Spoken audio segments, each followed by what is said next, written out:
The Bible. Is it hard to understand? When it comes to reading the Bible, the first thing that comes to mind is the fact that this is the Word of God. The seals have been broken, and the truth is here. And when we go throughout the scriptures, when we go throughout extra biblical records, we find that the language that God employed, that He used to create the heavens and the earth, was the Hebrew language. Christ said, I came for the lost sheep of the house of Israel. But yet no one, no religious leader, no religious church out there anywhere can now identify the 12 tribes of Israel. Can we? God is quite simple, but it seems as if man makes understanding Him hard. What are those mysteries? The truth of your book and the truth will make you free. The Hebrew and Bible Academy, you're invited.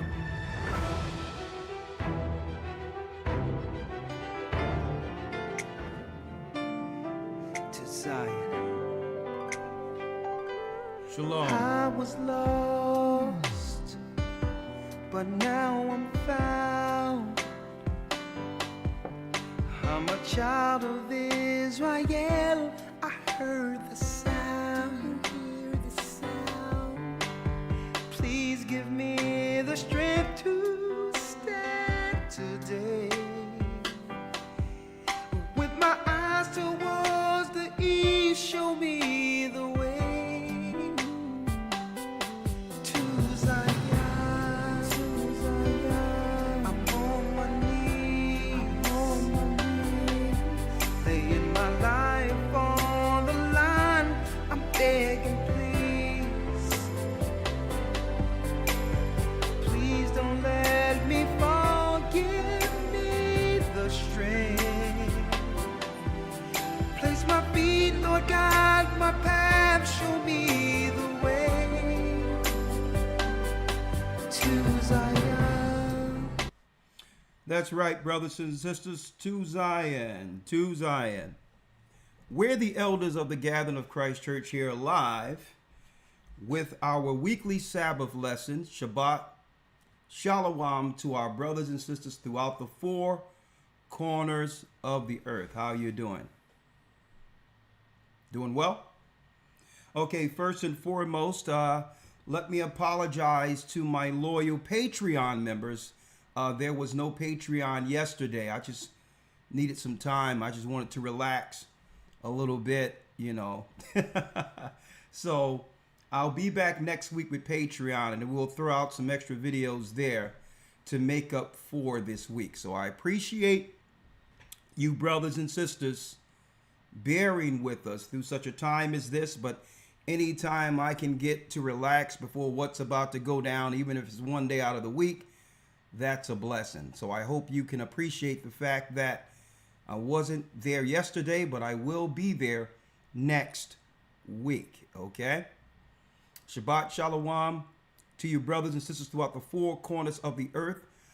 Tomorrow we will be going into a deep lesson. Satan, listen to me clearly, Satan in Mecca at the Kaaba stone. You can find Satan in a few places in the earth, right? Where he meet with his high priesthood within these specific areas. The Vatican is numero uno. Mecca, number 2. The Wailing Wall, the Dome of the Rock in Israel, number 3. You're going to find out there's a reason that Christians, Muslims, and Jewish people under Judaism are all worshiping in the same area near the time of the coming of our Lord and Savior Christ. But tomorrow we'll focus on the satanic rituals at Mecca. Okay? we're going to drop what's really going on at the Rock tomorrow. Ishmael have been playing us close for a long time, working with Esau on either side against our people. And this has happened since the beginning, folks. We're talking about way back in ancient times.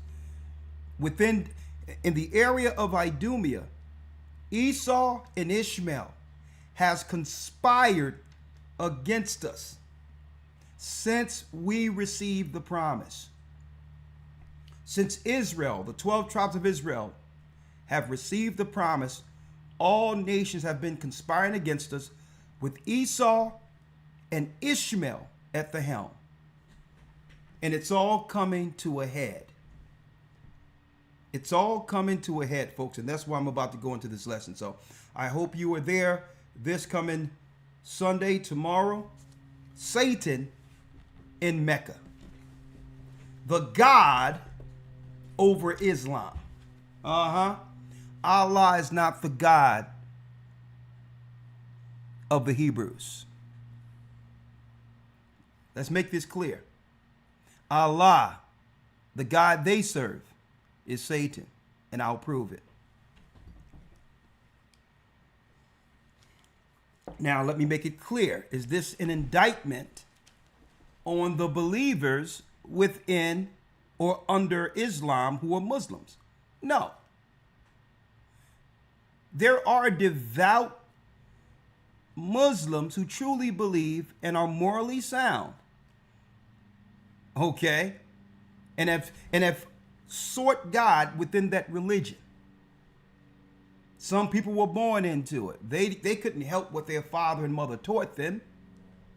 So there's some people, honestly, in these religions, just like in Christianity, folks, that are good people and hold the moral code that's within God's law in those religions. So this is not an indictment on Muslims. But as you go higher in degrees, when you get to the top of these religions, is where you really start to figure out who they're serving. Just like Masons. Masons usually come in for the camaraderie and all that. And they be good, honest people looking to seek and help the community. But as they go up into degrees and they get walked into a room, right? And it's like, what is this? They're like, well, listen, if you want to get to the next degree, we need to tell you what you're going into. Because Satan have always operated not just on the evil side. He created the tree of good and evil. So usually good within these religions are the bait. The pure, honest reason that we're choosing the religion is the good. See? That's the honest side of it. But not realizing that you're being what? Baited into something more, seriously sinister. So when I go into these religions, I know we're living in a time of political correctness where everyone gets offended. And I'm telling you, this is not an indictment on Christians or an indictment on Muslims who are honestly seeking God. That's why we're here. At the end of time, which we're entering into, brothers and sisters, you know the truth will be revealed and the lid will be pulled off of all these religions at the very end. And then you have a choice, an honest choice, on whether or not you're going to come to the true God you thought you were serving within these religions. Now you can't hide behind my mother or father or whatever the case is, and this is the religion I growing up, learning and practicing under.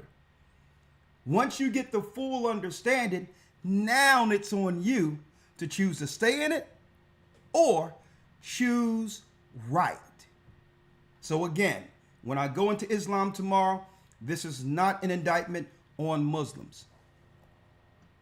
But I don't think you understand what's really going on over there at the Kaaba stone.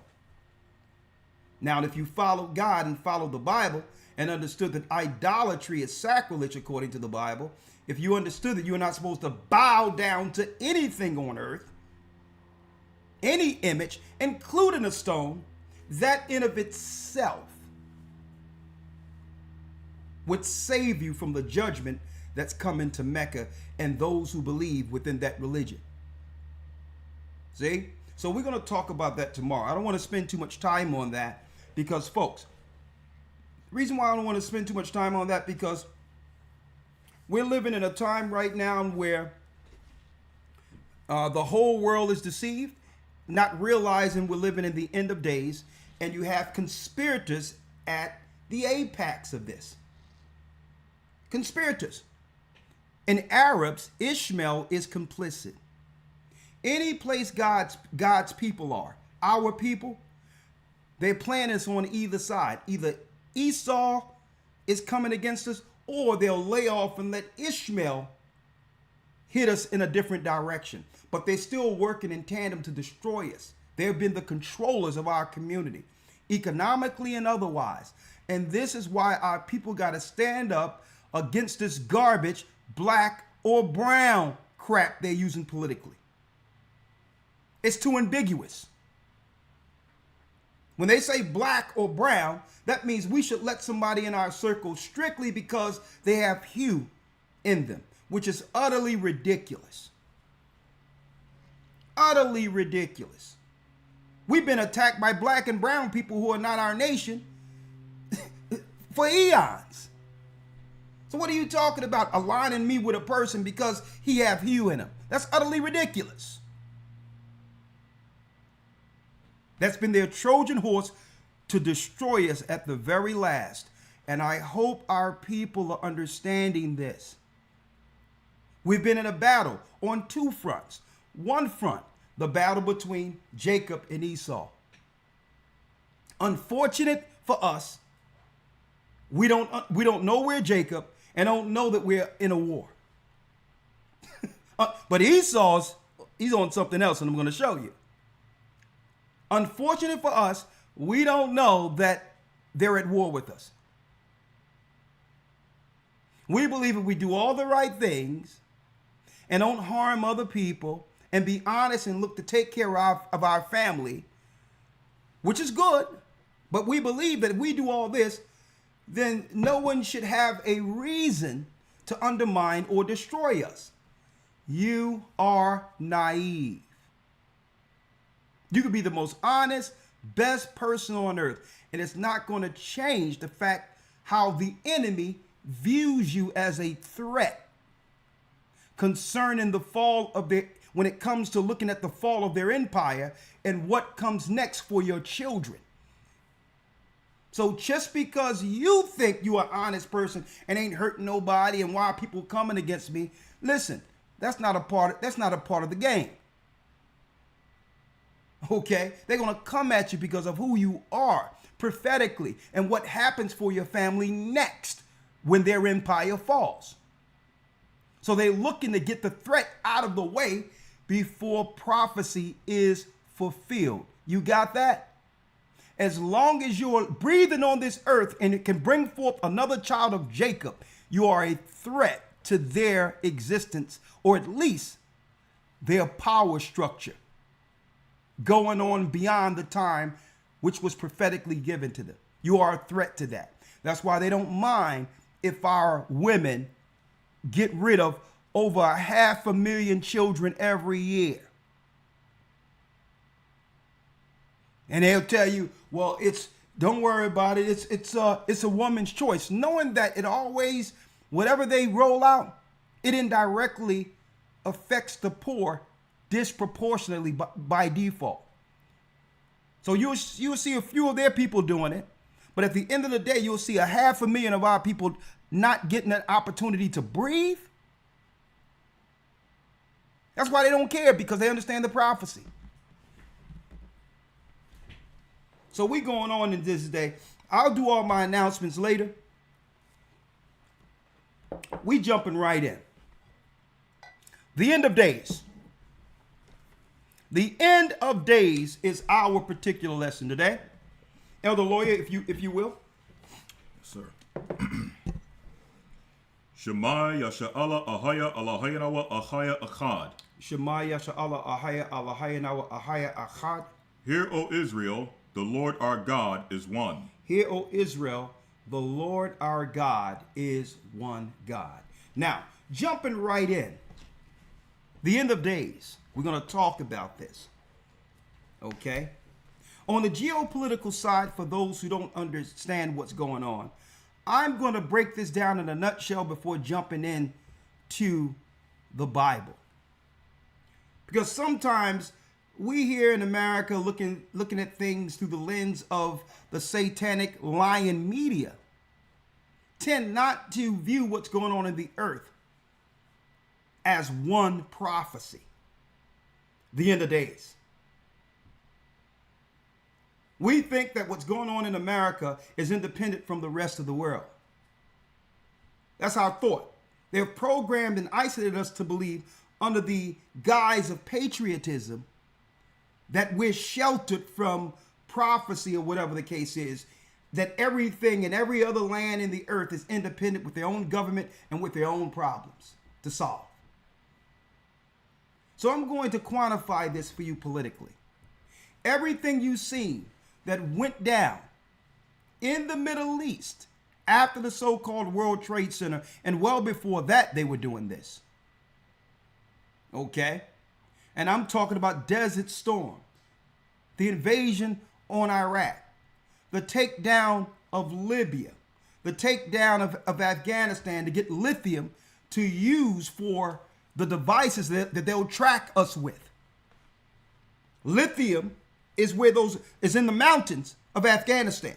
That's why they had to take Afghanistan, for the devices to track people. Now, going all the way into what? The Arab Spring in Egypt for regime change and all that. When we heard of who? ISIS, Al Qaeda. You notice they're magically disappeared? Hamas, right? Now Hamas is the new boogeyman, right? Everything that you see internationally, we're going to go into, but understand it's the same playbook that's about to go down here in America. What is the playbook? Y'all might ask. Well, Elder Ricard Shiar, what is the playbook? Well, you must have a boogeyman. Esau, being the cunning hunter, must always have a boogeyman to fight behind. So that's why they'll talk about terrorist groups and this group or that group. So now when they attack that particular group unjustly or attack the targeted people, they can now blanket it and say, well, all the people that we were targeting from the beginning was a part of Al Qaeda, ISIS, or whatever boogeyman they create. See what I'm saying? You understand? So now no one can now what? Come against or question their unethical attacks because they wiped out a group that was a threat to all of us. That's how Esau worked. Now, what if you allow people to come over without identification? They can drive cars without licenses. And someone told them they are above the law and they can do whatever they want to do within the United States. Well, at any time when chaos ensues within the United States, they can now say all of these boogeyman groups are now working all at once in targeted areas where they've been targeting you.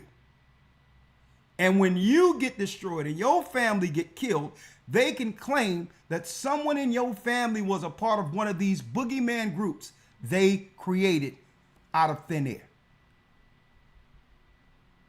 You got it? Are you with me?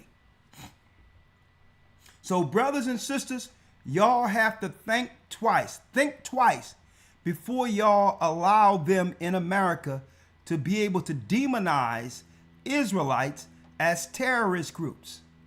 Because you don't realize they're not talking about Israelites on the corner. They know that we're the children of Israel. So anytime they get rid of our people, they're going to loosely try to attach them to Israelites, when really Israelites have always been their target. Don't allow them to do what they did over there. And because you don't like the fact that the Bible is calling you out when it comes to sin, and now you want to act like it's a group threatening your way of life because they're coming with something different, only trying to help you. Don't allow the enemy to use that, because at the end of the day, when your children are getting destroyed at a higher rate than what we see going on over there with the Palestinians, guess what? You're not going to be able to cry about it, because you have allowed it by siding with the enemy and allowing them to label the only truth that can come to you as cultish or anti-God. It was the prophets who warned the world before in old time. They were all Israelites, folks. It was Christ who warned us of the time to come, the end of days, like I'm going to break down today. These were Israelites warning people. So the enemy would eventually have all these boogeymans out there that they've created throughout their letter groups, only at the very end to try to put Israelites in that same vein to destroy, where they'll be looked at no different than Hamas and these other groups. I seen online the other day, and someone asked a guy, well, all of these people got destroyed. What is Hamas? Because these people were in Hamas. And the guy said, you can't make this up. Hamas has extended beyond an actual group. Hamas is an ideology. And we have to destroy the ideology. Oh, okay, so let me make this clear. They're not a part of Hamas.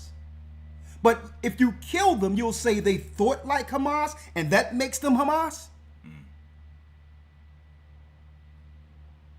See, I listen to all of this, folks, because I understand at the end of the day, the same playbook is going to be used at the very end to come against us, and it's already here. Fair use. I need you all to hear what's about to pop off in Chicago. And please hit the like button before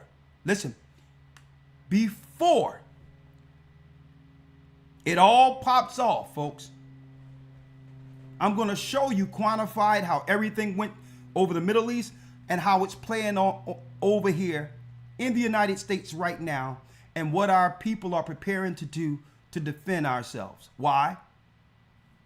Because if you begin to choke any area of self-reliance and or survival out of a people, the people will have no choice but to show recourse for the sake of self-preservation. If you begin to put people out of their homes, choke out their existence, minimize the opportunity for them to actually make money for themselves and feed their families, and you slowly squeeze these people out of existence, the only choice is to defend yourself alive. And that's what they have done systematically for the last 4 years against our people. So then there's going to be a timeline.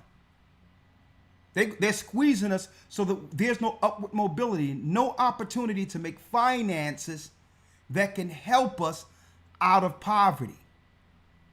They're cutting off the middle class, because the middle class sometimes frequent the high class and learn how to get their way out of the middle class. So they have to get rid of the middle class by squeezing the poor people to make it where the middle class isn't a possibility. And if you are middle class income, living single, you're in poverty. If they raise up all the prices, you could be middle class in your finances. You'll still just have enough to make it from week to week. They've made a world where there isn't two incomes in the home, and that was also strategic by splitting up man and woman, so that now you can't use your money together for upward mobility and legacy money for the next generation. And they can tax either side. Two people working separate, living week to week, not enough to save. Think about that. Paying two separate rents, two separate mortgages, and they get to tax two separate people who are at odds with each other. See that? So now that they've strategically have accomplished man and woman fighting against each other, now they're going for the kill. Fair use. This is for educational purposes only. Fair use. Listen to this, folks. And then we're going in.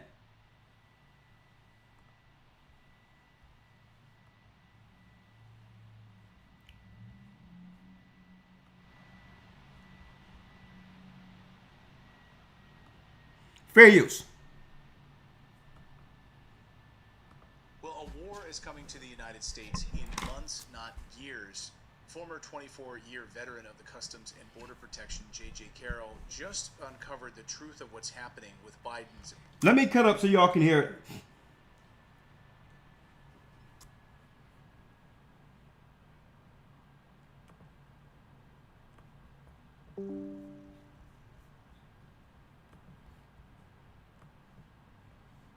Well, a war is coming to the United States in months, not years.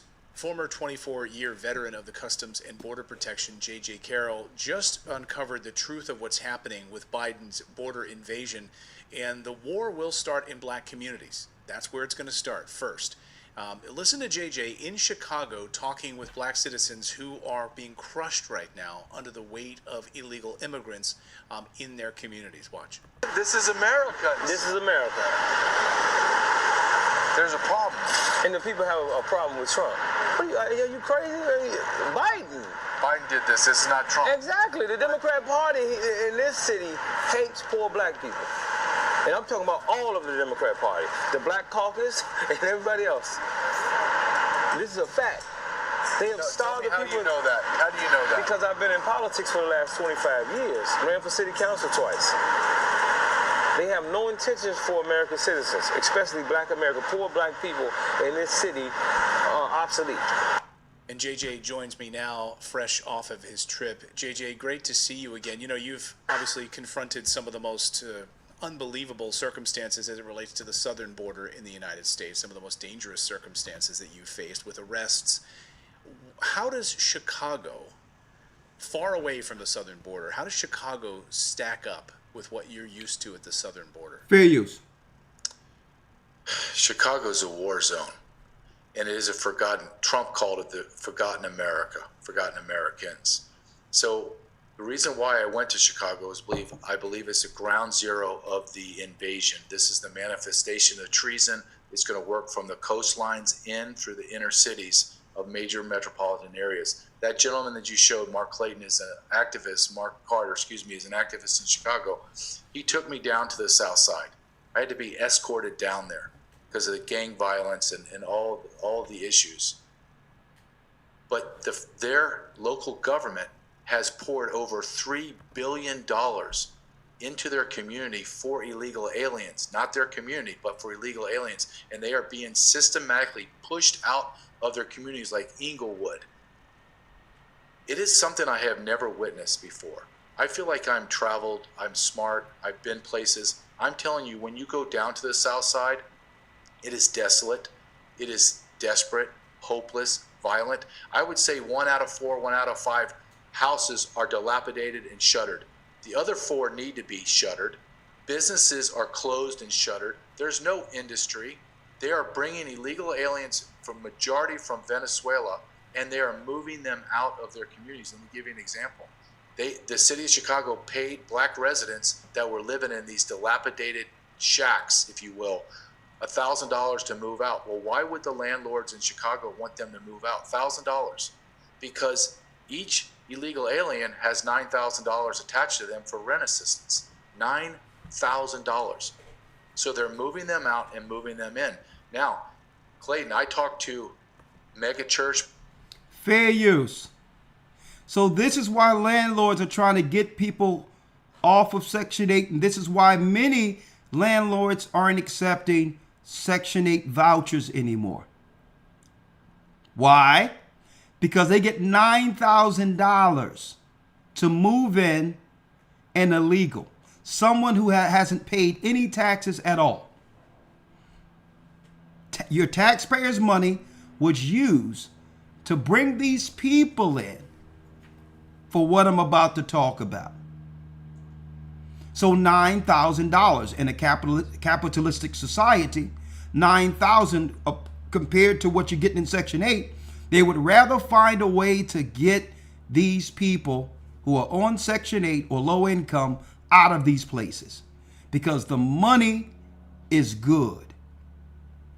So what of our people? Folks, come to find out, they have the same number of migrants that came in, equal to the amount of our people they're looking to get rid of. Black pastors, street pastors, violent gang members that have come out of prison that are trying to reform their community, been in prison for murder for 21 years, another one murder for 26 years, and soup kitchen workers, everyone in between down on the south side of Chicago, black residents, black Americans. And they all say to me, to a man and woman, they say, we're going to war. And it took me back for a second, and I was like, okay, well, let's clarify what war is. And they said, whatever we have to do to maintain and protect our community. And a black pastor, the rooftop pastor, the AK rooftop pastor that Tucker Carlson interviewed for many, many months as he sat on top of a building during the winter months because of the prostitution crime that was across the street from his church, Pastor Brooks told me, we are within one black teenager being raped by these Venezuelan gangs or black Venezuelan gangs killing a black gang member or vice versa, and Chicago is going to explode. Explode. Everyone knows it, and isn't it coincidental, which I don't believe in coincidences, last week, DNC comes out and says, well, we're really kind of rethinking the Chicago DNC convention. We might do a remote. They know it as well as I do, that this is a powder keg ready to explode. Yeah, can you hold the Democratic National Convention in Chicago? I mean, what do you have to show for it? I mean, as we talked about with Mark, with the activist, he says, you're seeing Democrats have destroyed this city, so you're going to bring the Democratic National Convention there? I mean, you're right. This is a. Now, when you get a chance, fair use, you can go to Redacted. They have a lot of good information you can parse through there. Very good information. But all in all, what the gangster disciples have come together. All the gangs within Chicago who was once fighting one another have come together and say, listen, these people are urinating all on our stoops. They're crapping and all that in the schoolyard. Our children cannot play. They're looking at our young girls in the community. We're just waiting for one of our people to get harmed by these immigrants or these illegals they have let in this country, and the war will pop off. Now, why is this so deep?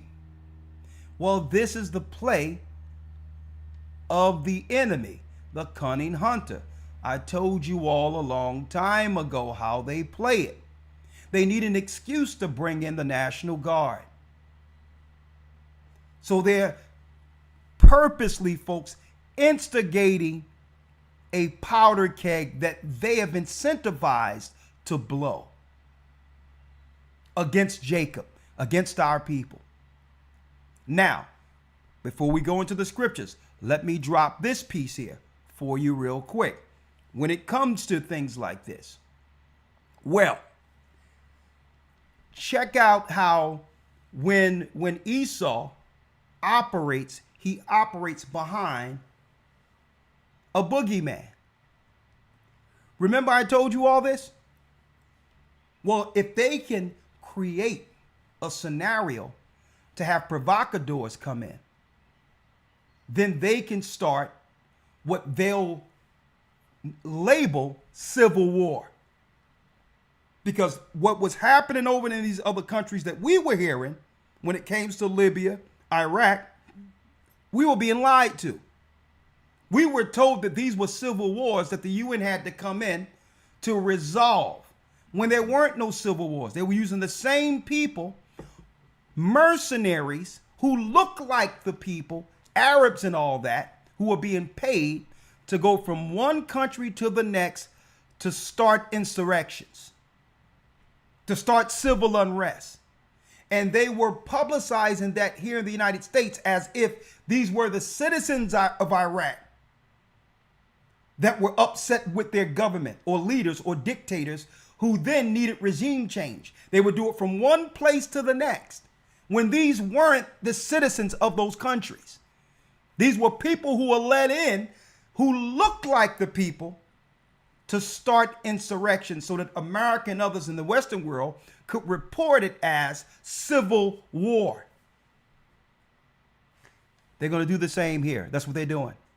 We don't know who these people are. And for whatever boogeyman they want to create to make it look like it's civil, they have it now. They have white Ukrainians and all that who can be what? Who can be what? Mercenaries who now moved, and they can do a crime and they can blame that on what? The white right who are seeking to protect the United States and the Constitution. If they want an Israelite boogeyman, because there's no Israelites who are terrorists in America, folks. That doesn't exist. We're teaching the truth. But if they want to create a boogeyman, they can have the Africans that they let in who are mercenaries and dress them up with fringes on and mitres. And do something with a camera there and now claim that the Israelites did something. See, if they want to use South Americans, they got enough illegals who are South Americans to come in, who are probably part of cartels to cause civil unrest. And now that shows negative on our other brothers, the 10 tribes who are here in America, who've come here legally to work honestly. So they have enough boogeymans for every narrative to have America crumble. I'm putting this out there now, folks, because this is what the end of days look like. You cannot bring the whole world to its knees under an order when you have a country which is the beacon of freedom, ahead of all countries. And what they hate more so than anything is the fact that something was made out of chattel slavery that you cannot organically create. What our people went through going through slavery has created something else. The voice for the voiceless. And a symbol or sign of those who went from chattel slavery and now with the word of God proclaiming freedom to the Israelites throughout the four corners of the earth. What better people to proclaim freedom than those who went through chattel slavery and was at the base and bottom of all people on earth, and now have the what? Have the voice through the courage and spirit to speak truth as what? As a dead man rising from the grave. What else can you do to us? We went from the bottom. We were even rejected by our own people who sold us in Africa. And we survived like Lazarus rising from the grave. And the Most High created something out of us through those particular experiences that no one else on earth could possibly understand.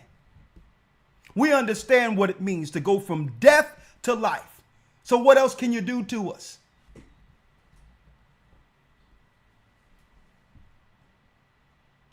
Our own people left us for dead, and we survived.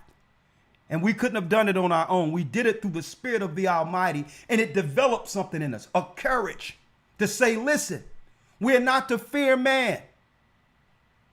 Fear God, who can destroy your body and spirit in hell, because we've been dead and have now been resurrected as the tribe of Judah. What else can you do to us? And because of our experience with the whole world watching since the time they threw us and discarded us away for nothing, let me tell you, folks, since the time they did that, the whole world been watching. They knew that our slavery was of biblical proportion, the curse of Deuteronomy 28. And they was watching. They seen us go through reformation. They seen Tulsa, Oklahoma bombed because Israelites were proclaiming to be Israelites, were building their own Wall Street there. Christian pastors were aligned with business owners. They seen us go through all that. They seen us go through the civil rights movement, the assassination of Malcolm X, the assassination of Martin Luther King. They seen it all. The resistance that came through this, and now they're saying, you know what? To add insult to injury, not only did these people rise from the dead, not only are they proclaiming to be Israelites, they are Israelites. And the voice that's speaking through them is a voice from heaven. Christ is telling the world through these people, you're living in the end of time. Jacob comes next. The end of their time. So what are they doing against Jacob? They're throwing everything at Jacob at once. Everything you can name is being thrown at Jacob. But only the faithful and those who believe can survive this. Right? Yes, sir. We're just reporting. Yeah. We yeah. ain't got nothing. We ain't got nothing to do with the immigrants and all that. So exactly. Young people and I'm glad you're saying that, because just like the prophets and teachers of old, we're just reporting it. We have nothing to do with these immigrants. We have nothing to do with groups that would threaten other people. Folks, we're just reporting the narrative that mainstream refused to talk about. The prophetic angle. But I'm giving you the insight of how the enemy worked on a low level so that you don't get caught up in these little stories that come out of it, knowing who's actually pulling the strings. Mm-hmm. So when you see people going out there and they're marching, and guess what? Have a right to, because these migrants are going to be doing all types of stuff, harming them and all that. You go out there, you will get destroyed in the wake, because you will be labeled as that shadow group they've created. Even if you're right, you go out there and become one of these people who say, man, y'all doing all this to our people, and you're out there with all of them, you are now part of the group. They're going to report it as this group is growing. This resistance group amongst the black people are growing. Something they'll create. So what you're to do is to step out of it and say, you know what? Elder Ricard Shiar, the Gathering of Christ Church, Elder Lawyer and others, they told us about this.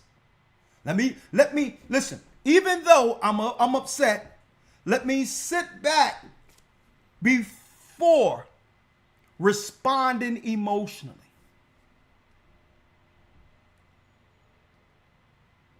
See, they usually get you on the trigger point to get you to harm yourself. And they did that during the so-called code a few years ago. Mm-hmm. They'll usually trigger you into an emotion where you'll do a reaction. No. when it happened, do not go out amongst them. Sit back. Watch it. That's how the angels are doing this. The angels are looking at it. The heavenly view is checking it out. And if Satan baits you into the cloud of smoke, you may lose your life in it and be labeled. So we're Chester reporters here. This is how they're going to take down America. This is why America is presented as so weak. This is why they allow, give me that. You see that? Get that if you can. This is why they've allowed a weak representation as leadership over the country, so that the whole United States would be crying for who? A renegade. An American cowboy. See? And this is where Trump comes in at. To say, well, listen, I'll come in and bring order. See? That's how they're going to do it. But the order that he brings will not just destroy the people that they sent over as provocateurs. When they come in, all of these people who are paid to come into the country will take shelter, and then they'll attack their targeted people who were targeted the whole time. Us. So they'll bring in the cowboy later. The old sheriff to bring order later. But they need this toxic scenario with the so-called illegals. These are mercenaries. And even the families that are coming over honestly to get an opportunity, they are going to be used as collateral damage. Because all mixed up within these people that are coming over are provocateurs. And this summer is going to be a doozy. Watch what I tell you.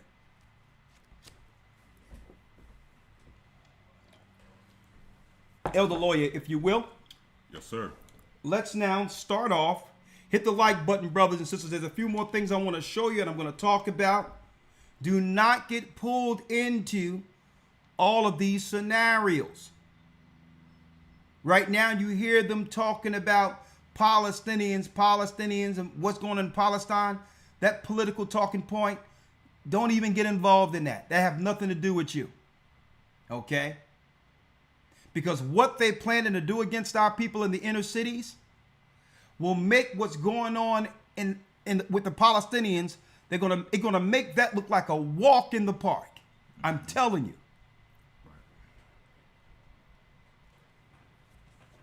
It's about us saving ourselves alive at this point. That's what it's about. It's none of our business what they're dealing with over there. When they're putting our sisters out on the street. You got this administration jacking up the prices, knowing that our people can't even feed themselves. And now you got other people, there's certain stores that will refuse to take EBT. And that's all the food some of our people have. So now they're going to isolate you where you can only use EBT for the same food that's killing you. Some of our people smarted up. We was like, well, okay. I'm not going to shop in the neighborhood where they're giving us alleged poison food, rat food. We've been taking our EBT and going on the outskirts of the inner city, in the suburbs, where they got organic foods and you can see the water dripping off of the organic lettuce and all that. And like, man, am I in a Garden of Eden? You walk through one of their produce sections and you think you're in a Garden of Eden. Our people, sometimes we get it late, but I'll tell you, we've been up on game and say, listen, this EBT can go better someplace else. And we've been going to getting fresh organic food coming right back, even if we have to drive 40 minutes. Now, when you go into these areas, they'll say, no, we don't accept that no more.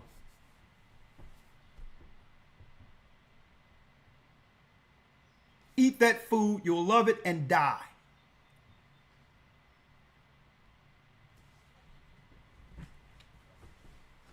So you know we have to come with solutions, right? And I'm going to go deal with some solutions today. But also, this week we're dealing with the evil in Mecca. Next week we're going to be dealing with what? Surviving Jacob's trouble.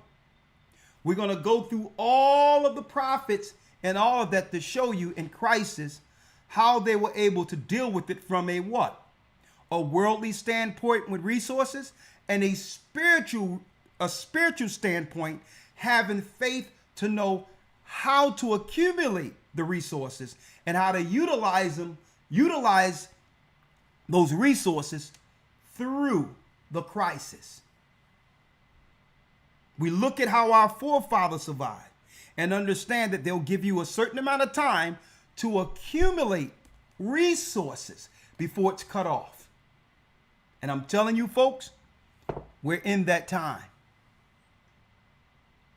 What I'll say now is we got about 2.5 to 3 years to get all the resources we'll need. They're going to have to carry us the rest of the way before it's all cut off. So now we have to understand, okay, how do we plan? With the resources we have, how do we make that stretch? How did our forefathers do so? Maybe we're going to have to do what some of these other people who have now leapfrogged us do. Sometimes these other nations come together in one house and they share a house together because they can get along to save resources. But our people can't do that. We can't live in the same house with our family without it becoming what? A powder keg. Maybe we have to pull together and not try to keep up with the Joneses to survive through this. Maybe we need to find out that the food we're eating has seeds in it, so that if there's certain foods we want, we got getting it from our garden. So all of that and more, I'll go into the next Hebrew and Bible Academy, week 7. Week 7 is going to be the one. Surviving Jacob's trouble.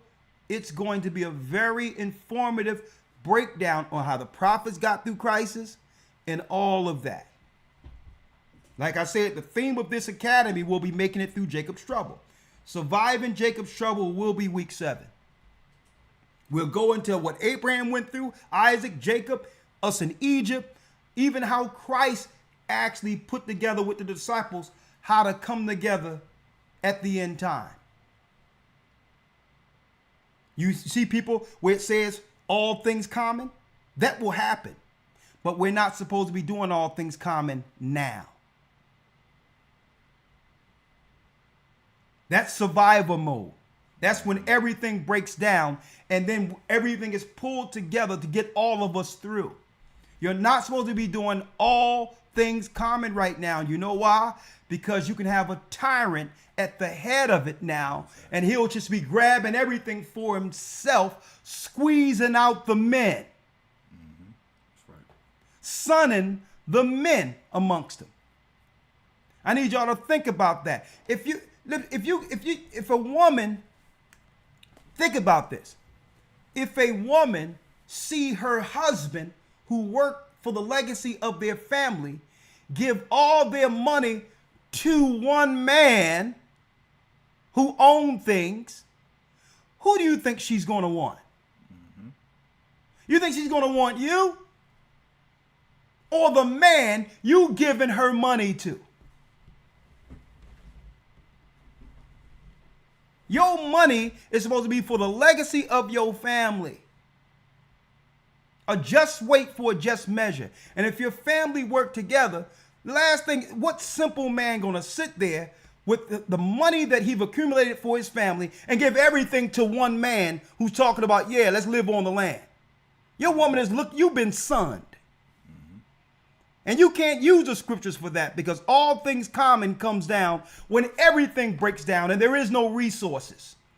That's when you pull and distribute amongst the saints. Not to mention, that's the perfect imagery to develop a narrative of a cult. That's a cult. Yeah, go ahead, Elder.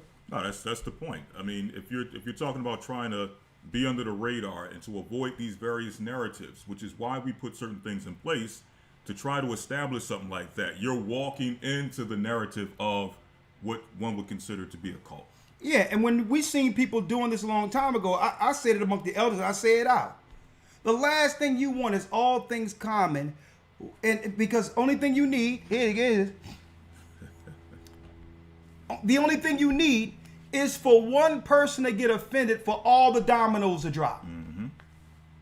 That's right. That's it. Because you're going to have people who's going to figure out that, listen, I want to leave here. I'm not satisfied. And then the first thing they're going to say is, where's my money? Well, what money? Look at all of this is your money. What money? You agreed to come on my compound.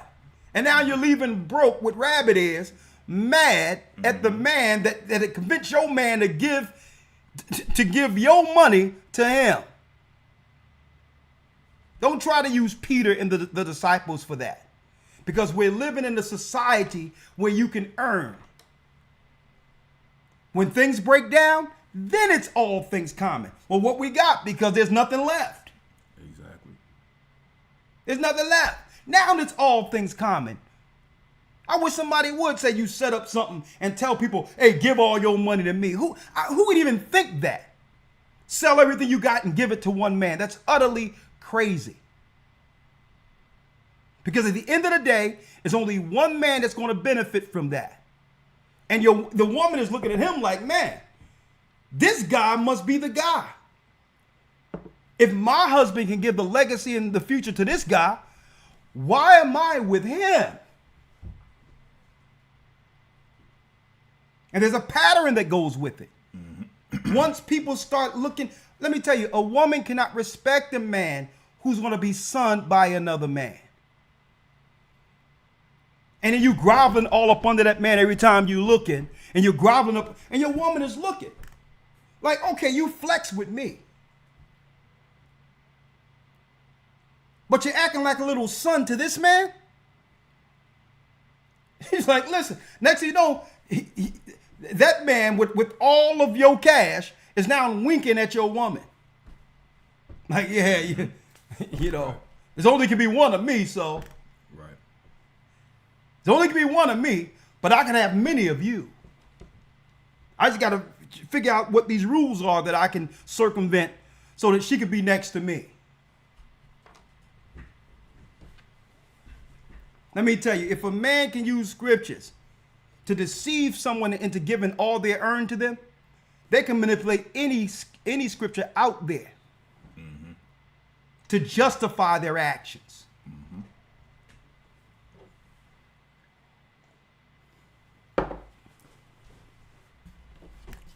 That's utterly ridiculous. All things common is when everything breaks down. And guess what? When all things common happens, whoever has the most, give everything first. The greatest among you shall be your servant.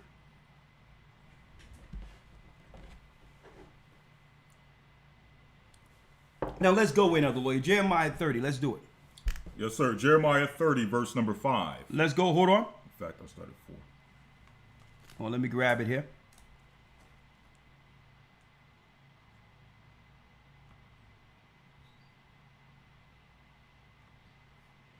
All right, other lawyer, you got it. Yes, sir. Jeremiah 30 and 4. Yes. And these are the words that the Lord spake concerning Israel and concerning Judah. For thus saith the Lord, we have heard a voice of trembling, of fear, and not of peace. Ask ye now, and see whether a man doth travail with child. Wherefore do I see every man with his hands on his loins, as a woman in travail, and all faces are turned into paleness. So it says, for thus saith the Lord, we have heard a voice of trembling, of fear, and not of peace. So here's the prophets talking about our people coming into these troubles at the end of time, where it seems as if there's a conspiracy to press us to the degree in which we no longer exist. And folks, no matter, listen to me and listen to me clear. If you haven't heard anything today, whatever they come out with at the end of it will suffer more than any other people. Anything, you will know at the end of it who was the intended target from the beginning. Even when it came to the jab and all that, look how it affected our people. So understand, whatever they put out there, it's an indirect, they'll do misdirection, but their aim is to circle around to destroy us because we're the target the whole time, Jacob. That's why it says in the 5th verse, for thus saith the Lord, we have heard a voice of trembling, of fear, and not of peace. That's what's going on in Chicago and in the inner cities right now. Come on. Ask ye now, and see whether a man doth travail with child. Come on. Wherefore do I see every man with his hands on his loins, as a woman in travail, and all faces are turned into paleness. And all faces are turned into paleness. The Most High is seeing men so destitute and destroyed. They're like a woman. A woman in the last few minutes, folks, of delivering a child. Now, I've never felt that pain. I've heard about it. But that's an anomaly if the Bible prophetically is showing a man that's sitting there holding his loins like a woman trying to deliver a child screaming. So what's going on geopolitically in the earth that would cause a man to go through such pain? It's what? Read the 7th verse. Verse 7. Alas, for that day is great, so that none is like it. Now that day has a label, and we have to take on what's going on prophetically with a label. What is it called? It's called what? It is even the time of Jacob's trouble. It is a time of Jacob's trouble. So it has a label. Why? Because a woman's pain becomes more frequent, leading to the delivery of that child. So as we come closer to Israel getting delivered, the more pains our people will experience. And there's a label for it, Jacob, so that we'll understand, regardless of the misdirection or the boogeyman they create, behind all of their narratives, it's really a direct attack against Jacob. So understand that, so you'll understand, okay, they're coming out with this that seems like it has nothing to do with us. Even if they say they're going after the right-wing white constitutionalists, they're really coming against us. Mm-hmm. So whatever they put out there, they're never going to say they want to attack us. So they'll put it out in a different narrative so that we can accept it or politically agree to it because it doesn't really affect us. Whatever they say they're doing, understand the Bible labels it Jacob's trouble. So they'll politically hide behind anything while attacking us. Okay? They'd be like, well, oh yeah, there was a breakout of polio in a place where none of our grandmother and grandfather ever knew anything about that. I asked my grandmother, she's like, no, we down south, it nothing happened to us down there. We read about that in Reader's Digest, right? So check it out. They'll come with one thing that have nothing to do with you, that your family didn't experience, but then we'll say, well, listen, in order for you to go to school, your children to go to school, we have to keep them safe, so they got to get that. See? So indirectly, they use something that had nothing to do with us, but now it affects the targeted group. So no matter what they put out there, understand the label and how important to know it's Jacob's trouble. And they'll never tell Jacob directly, yeah, we're trying to get rid of you. They'll never tell you. They'll trick you. But here's the label.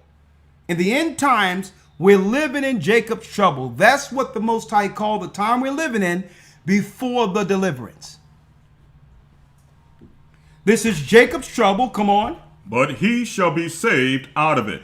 But what? But he shall be saved out of it. But he shall be saved out of it.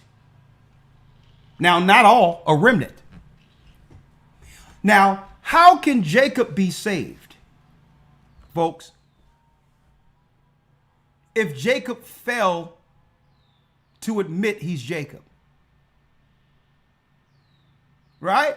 If you are a Muslim and you're told that, you know, all things are relative and we're all the same, how do you know? How can you defend yourself against those who attacked the Israelites in the past? If you don't own up to who you are according to the Bible. Man, I'm not Jacob. Well, okay. Well, suppose Jacob is getting attacked and you're claiming you're not Jacob. You think they're not going to attack you simply because you're not accepting it? So the first point of protection is acceptance. We as a people must accept we're Jacob. Worst case scenario, you'll protect yourself. Right? Best case scenario, you'll actually go into the Bible and realize how Jacob and the Israelites were how they were able to maneuver against their enemies. See? One moment here. Yes, sir. One moment.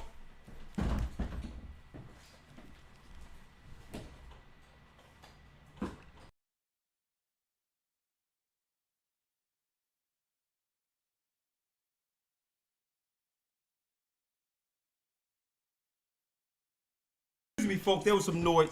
Excuse me, folks, there was some noise out there. I had to close the window. So, the worst case scenario, right? Well, the best case scenario is that you know you're Jacob. Now you can go into the Bible and see how we were able to maneuver around these Egyptians, the Edomites, the Canaanites, and all these other people who've always came against us. Or you can be in these religions and have them and have them trick you into believing that we're all the same and we're all under Jesus and there's no difference. When your observable reality tells you that there's a difference. All Christians aren't treated the same. Okay? You can be a Christian in the black neighborhood. You're not treated like a Christian in a white neighborhood. But you'll tell me, well, I'm a Christian and there's really no difference. There is a difference. There's even division amongst Christians on racial lines. See that? So don't come in with that garbage doctrine where it doesn't matter, we're all one under God. That's garbage. There's always been a war against Jacob. And that ambiguity have led to naivety amongst our people where the enemies can destroy us through these satanic religions. We're not being attacked strictly because we believe in Christ. We're also being attacked because we are the children of Israel. And the Bible states at the very end, we would be what? Under Jacob's trouble. Jacob's name was turned to Israel. So these religions have always been what? Trojan horses to find out how we thinking. What are we doing? What are we planning?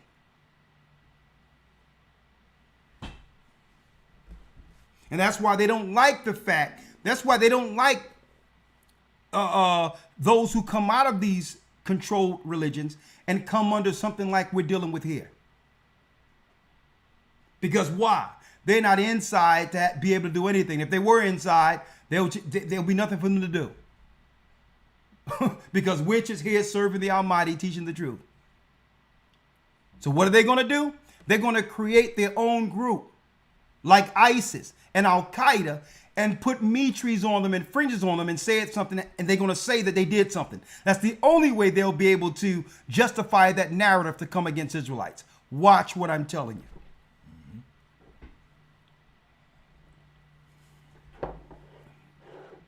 Right? Elder Lawyer, if you will, let's go to Matthew 24, the end of days.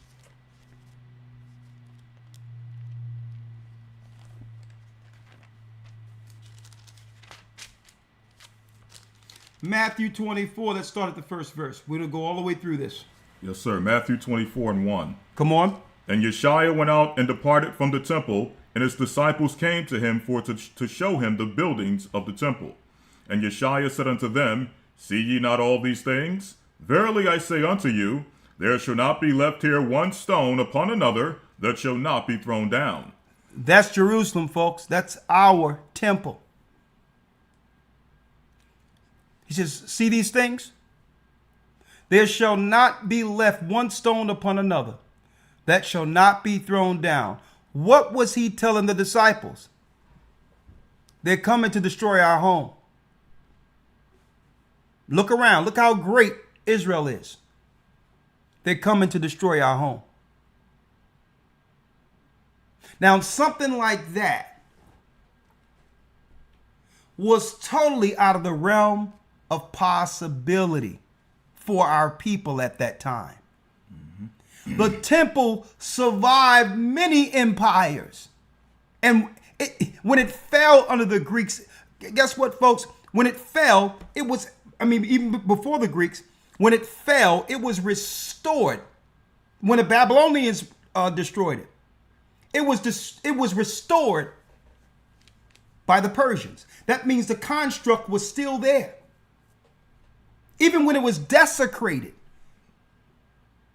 amongst the Grecians during the time of the Grecians, and commemorated and restored under the Maccabees, the construct was still there. Okay, even though they did evil things, the Grecians, in that area, the construct of our temple was still there. It went through all these empires up until the time of Christ, and guess what? It was well beyond the realm of possibility. Our people never thought that this construct would no longer exist on earth, because it went through all it went through the test of time. It went through every empire up until the present, and now Christ is saying, look at this place. It's going to totally crumble. None of our people would believe this. The great temple of Israel, the construct, the tabernacle given to Moses, made into stone during the time of Solomon. No temple for God's people. And now that there's no temple, God's people would get scattered amongst these Gentiles and learn within these pagan, satanic, child sacrificing constructs. Because our temple is gone. We didn't go to none of their temples, their place of worship, whether you be an Arab, whether you be an Asian, whether you be white. Our people didn't frequent none of their temples. Okay? We had our own place to come to our own belief system. But now that our temple had been destroyed, now all of the other Gentile temples have taken precedent.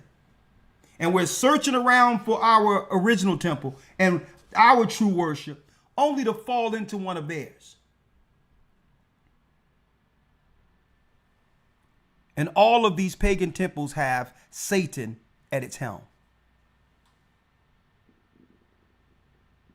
So I can imagine what the disciples are thinking right here. I can only imagine what the disciples are thinking. You mean to tell me this great construct, which have stood the test of time, will no longer be amongst men? What are you saying, Christ? He said, look at this. Look how great this is. All of the priests, even of the Gentiles, would come and visit the temple. It was God's construct on earth. Even the Gentile priests and imams and all or what you would call the Chaldeans and their wise men, was at awe of our temple. Okay? They was at awe. This is God's construct. Right? Check this out. Verse 3. And as he sat upon the Mount of Olives, The disciples came unto him privately, saying, Tell us, when shall these things be? And what shall be the sign of thy coming and of the end of the world? What shall be the sign of thy coming and the end of the world? Now we know that it's not speaking of the end of earth. It's speaking of the end of Esau's world. It tells us in 2 Ezra 6, 8, and 9, Esau is the end of the world, and Jacob is the beginning of it that followeth. Well, if Esau is the end of the world, and Jacob's time is nigh or near, now, brothers and sisters, you can now understand prophetically why we're in Jacob's trouble. Esau is seeking to hold on to this world. And Jacob is the threat to his rulership beyond the time prophetically given him. See, he only have a certain amount of time. What is that time according to the scriptures? That time is a time, times, and a dividing of times. What is that? From Christ's birth up unto his return. That began, Christ's birth was the beginning of the end for Satan's world. Hence the reason they wanted the child dead. Hence the reason they tried to assassinate Christ at birth. Because his birth marks a time in prophecy counting down what? On the end of the Esau's world, the Roman world. And don't get confused, folks. It's not just speaking of the Roman Vatican. Them and the Jewish people who are under the religion of Jewish are the same people. How do you know this? Well, unless one has one of those yarmulkes or something on their head, you wouldn't know the difference between the two. They're the same people. It doesn't change who you are strictly based on what religion you're following. If they were to dress up a certain type of way and told nobody who they were, we wouldn't know the difference between the two of them. They're the same. And guess what? That's not my opinion. It's in also the Jewish Encyclopedia, where it talks about the conversion of the Idumeans during the time of Hyrcanus in the 3rd century. See?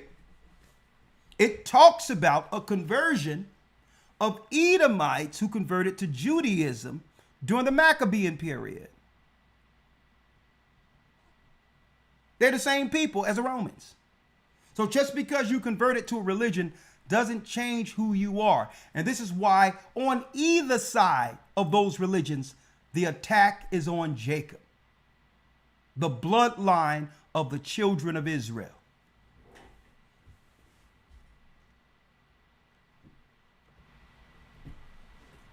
Let's make this clear. And the end of the world, the end of who? The end of Esau's world. That's why Esau is throwing everything against the wall against Jacob. They're saying, well, listen, no longer can we play this game as if we're friends, as if we are common folk. We can't play these games no more. Gloves off. Let's throw them out of their houses. Let's squeeze them out financially.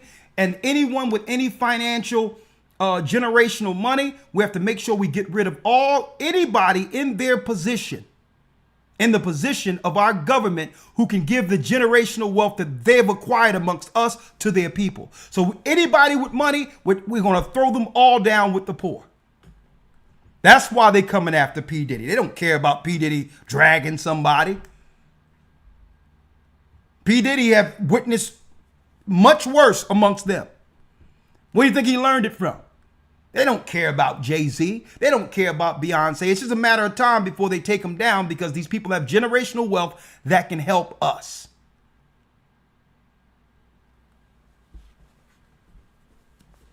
Okay? That's what it comes down to. It's about resources. They're looking at all the people who would have resources to help us in this time, and they're taking them down. It's about resources with them. They don't care about whether or not someone had a domestic dispute against somebody. You think they care about that?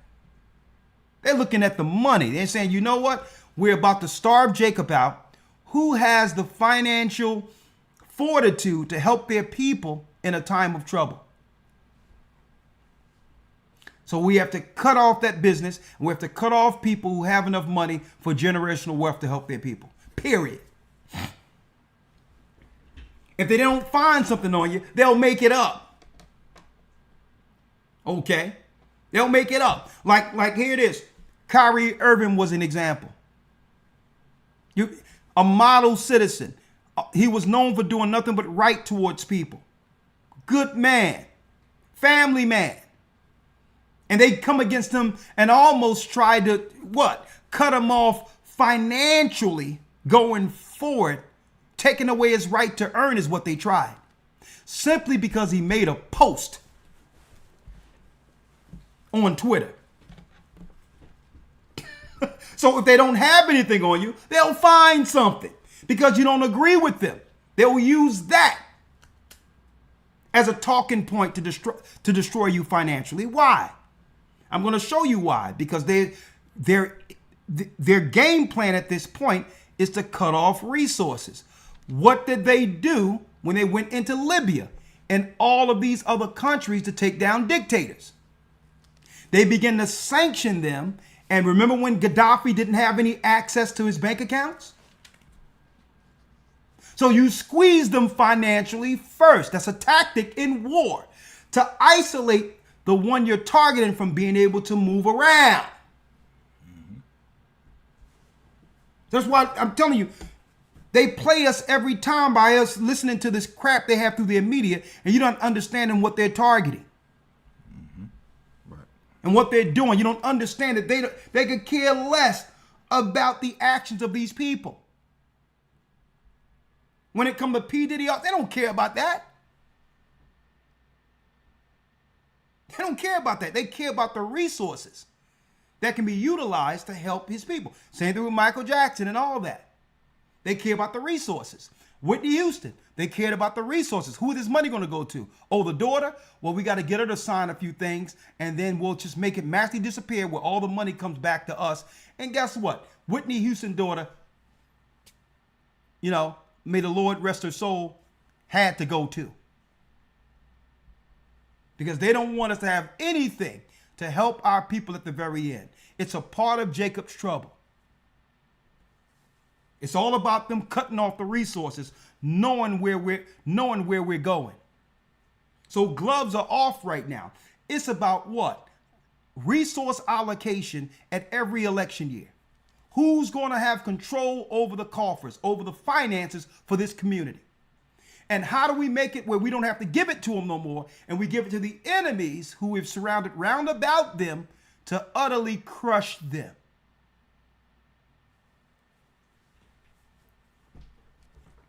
Let's do it, Elder Lawyer. Yes, sir. Verse 4. And Yeshaya, come on. And Yeshaya answered and said unto them, Take heed that no man deceive you. Now, when the disciples asked Christ, when shall this happen? What are the signs for your coming? The first thing that came out of Christ's mouth is, take heed that no man deceive you. See? So Christ was telling us right from the rip, don't trust these people who are coming to destroy Jerusalem. The deceivers are coming. They're tricksters. They're hunters. Take heed that no man deceive you, above all in context, concerning how I'll return. And when I'll return. So the deception is somebody going to come in and redirect you concerning doctrine. So the first place we have to look for the deception is amongst Esau, the Romans, because they're the ones who would come and destroy the temple. See? So these are the last people we would trust to teach us doctrine concerning our people and above all, our Savior. How can the people who destroyed the disciples, the blood of the apostles, are on the hands of the Romans, who was imprisoning our people? How can they become the authority on Christ's doctrine? You got to be out of your mind. How can a Roman Catholic church or a Roman Catholic come to me and tell me about Christ or Jesus when you killed the prophets? You killed apostles. They were running from you. So you're not to trust Jesuits. You're not to trust apologetics. They're the same people. Christ told us not to trust them. And they're all up in our mix. We're not even worried about what they're doing. And you notice they're always trying to, urban apology. No, go about your people and teach the good word of Jesus to them. Now you understand, folks, why they're always pressing upon us and in our mix all the time. Because they're the same people who destroyed us in the past. They're the deceivers who must come amongst us and cause divide and conquer. That's how they do it. They'll get next to somebody. You got something negative that you want to say about the group you were about? The group you were in? Hold up. What group you were with? We'll give you a camera and a microphone if you come and say something negative about them.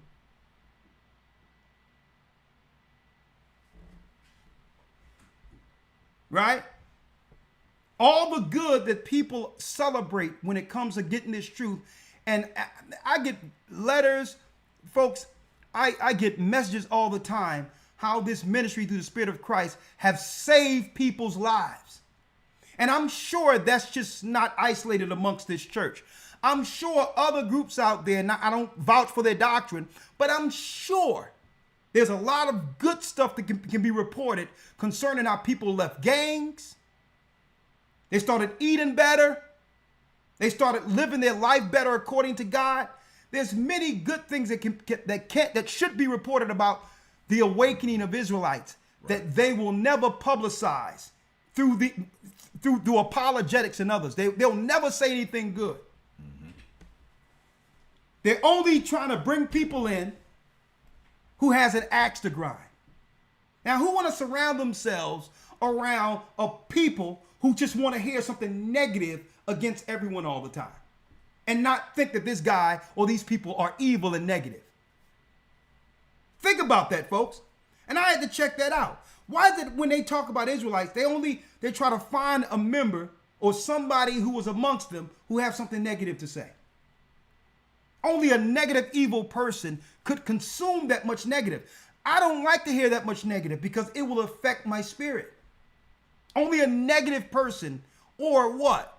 You got it. A chatty patty with demons on them would actually just try to look for people to say something negative against another person.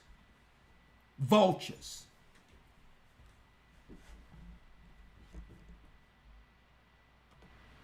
And Yeshua said unto them, take heed that no man deceive you. Read. Take heed that no man deceive you. Verse 5. For many shall come in my name, saying, I am Christ. Many shall come in my name, Christians. So Christ was saying, don't trust those Christians, because these aren't the Christians that came from me. These are pagans who will cloak themselves as lambs, but really they're wolves. See? They'll cloak themselves with the lamb, but they're wolves. Saying, I am Christ, and what? And shall deceive many. And shall deceive many. Read. If I can say this real quick, not to go back. Yeah, go Just ahead. to make this quick point while it's still out there. Okay, go ahead. It'll be those same individuals who have these platforms, who once they create these fake Israelite terrorist groups, they'll be the ones coming forward and being called for the interviews, being called for the documentaries, saying that I saw this coming, I saw this transformation, I heard the rhetoric, I heard the hatred, and I saw where this was going. Now realizing that it's a fake, it'll be a fake thing that they created anyway. I'm glad you put that out there, because they have their agents do what? Start compiling a video dossier that would lead up to them now becoming the experts to speak when they actually do a false flag using an Israelite. Well, I hate to say it, we've seen this coming on, and you know, and next you know, you'll have this satanic Mark Reeser who's Jewish. His name is Mark Reeser, who's Jewish, but they will say, vocab, man, you've been the utmost expert in front of this for years. Oh, like you were when it came to Al-Qaeda and the other false flag that they used him as a preacher to state that he was a friend with someone who was in Al-Qaeda in Arizona. So I'm glad you mentioned that, because he's a so-called Christian, right? But think about it. They build a video dossier, and then they'll have them come as the utmost expert who've been following and tracking the Israelites. Southern Poverty Law Center. And we have Vocab Malone and all these others who've always come. They've been watching this and feared that something like this would happen. That's how they're going to have it. These are agents, folks. And it's exactly what Christ is saying here. For many shall come in my name saying, I am Christ. The greatest deceivers are at the head of these Christian churches, led by the Vatican. I am Christ and shall deceive many. Why? Because they're going to use Christ. When any true Christian, you were supposed to try the spirit. You were supposed to filter them through Christ's doctrine to know whether or not they were the deceivers. See? You were supposed to watch your church and say, okay, what are they doing that have nothing to do with Christ? And if they're not Christ, what are they? Deceivers, Antichrist, worshiping on Sunday, celebrating Christmas, celebrating Easter, which is all Babylonian, breaking God's law, teaching people that you're supposed to break God's law and stay under grace when you know there's a judgment for breaking God's law. See? They're the deceivers. Read the 7th verse. Verse 7. For nation shall rise against nation. Race against race. Now check it out. Christ says this is how it's going to go down. Now notice they're moving people into our communities, like I showed those in the beginning of this video. I mean, the beginning of this broadcast, this lesson. How now they're moving in other ethnicities and other races against our people in the inner cities, knowing that it's going to create racial tensions, clashes of culture. Then they're going to take all the money that our people seeded in this country through our own blood, sweat, and tears, and understand that everything our people get in this particular country isn't an entitlement, folks. We bled in every war America have ever fought. And they're going to take all the finances from the blood, sweat, and tears from our people and give it to strangers who are incentivized to kill us in these communities. And that's nation rising against another nation. A race war that the Gentiles, that Esau is incentivizing right now. He'll play the gay agenda against us. Next thing you know, they transition in our children. Right. See? Next thing you know, they're castrating our sons. Then they'll play the immigrant crisis, as they call it, against us, knowing that these people are being told they're coming in to replace us. And they can do whatever they want to do because there's certain crimes that the police can no longer report or even do anything about. Why do you think they did that?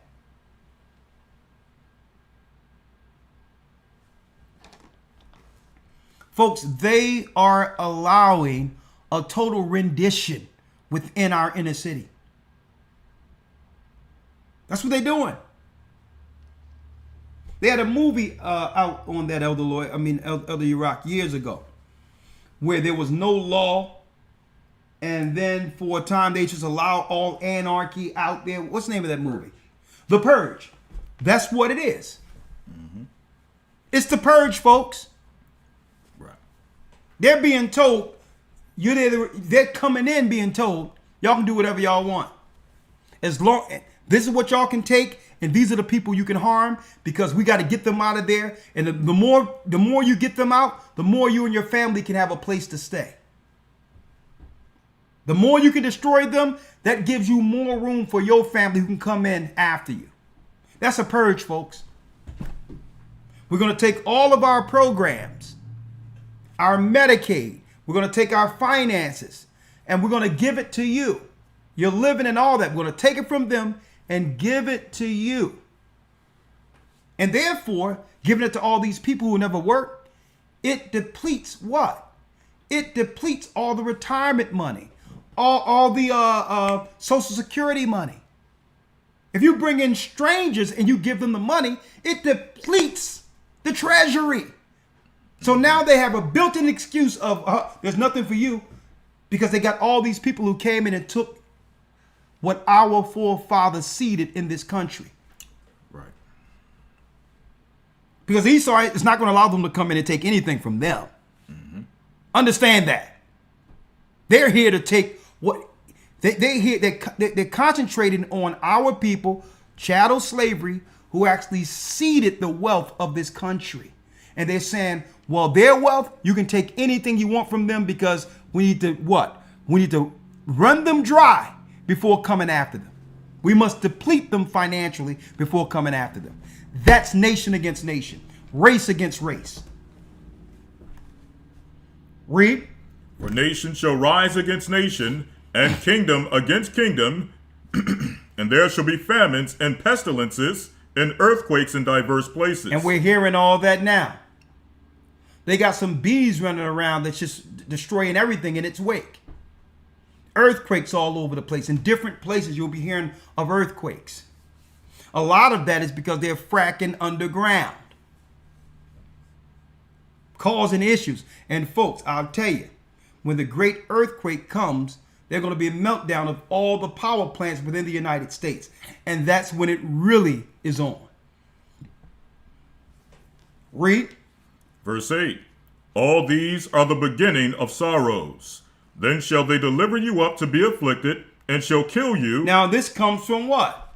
This is going to come from people betraying one another, being offended with one another, giving each other up, not realizing that when you give your own people up, after you give them up, they're going to take you out.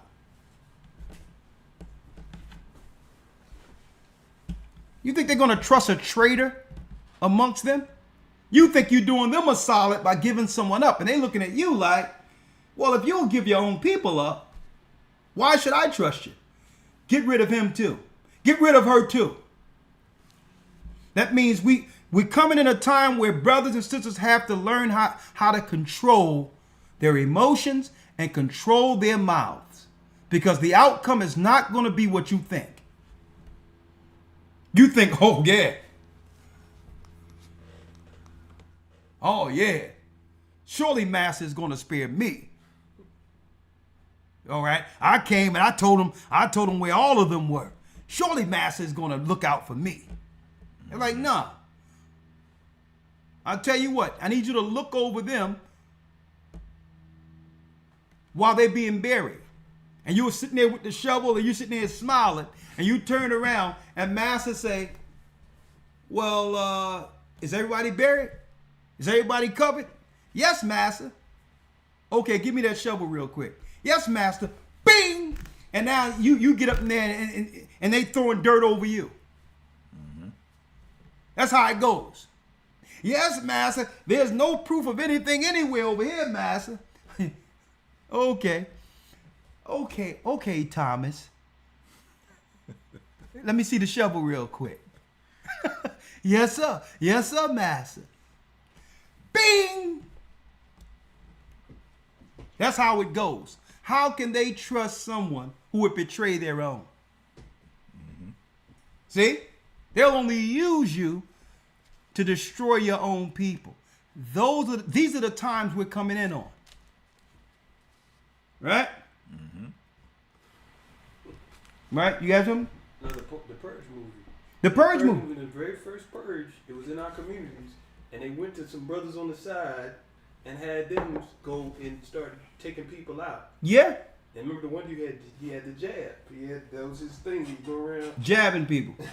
But then at the end, after they get out enough, get rid of enough of their targeted demographic, you sitting around thinking you're safe. But like, no, listen. If you are a threat to all of us, if you would do this to your own.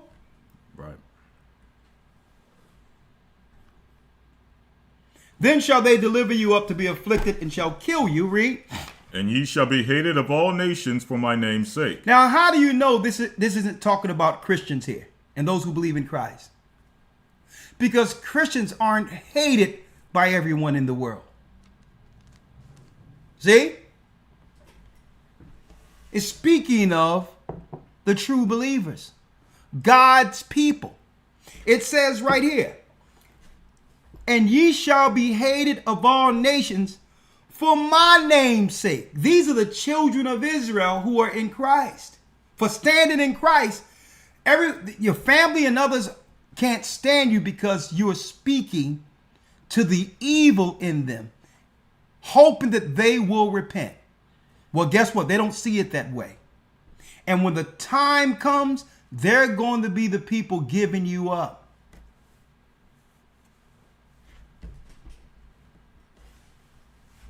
And these are people who are dying in the name of Christ. You're trying to help people, and now your same family members are saying, the government's going to say, are you looking for this person? You'd be the family member saying, hold up, is there a reward y'all giving for this? Is there a cash package I can get for? I mean, my cousin is laying on the couch. Is that the guy you're looking for? Mm-hmm. What's the bounty for him? Our people, man. He threw that pack of bacon away last week. Mm-hmm. He threw my pork away. You know? 10, let's do it. Verse 10. And then shall many be offended, and shall betray one another, and shall hate one another. And we're living in that time now where the politically correctness time, where everyone has a problem with correction. You can't say anything true to help a person without you hurting them at the core. And even if you try to talk to a person and help a person to show what they're doing wrong, they'll use that conversation to pull an offense out of that. So you can't even talk to people, to get on the same page with them, because when you speak with them, when they got an evil spirit in them, everything you say to them can become an offense. That's the world of politically correctness we live in today. Well, you can tell me the truth, but I don't like how you're telling me. I don't like how you're conveying it. Now think about that. It's the truth, but you could have told me differently. When you should appreciate the truth, regardless of what you're feeling.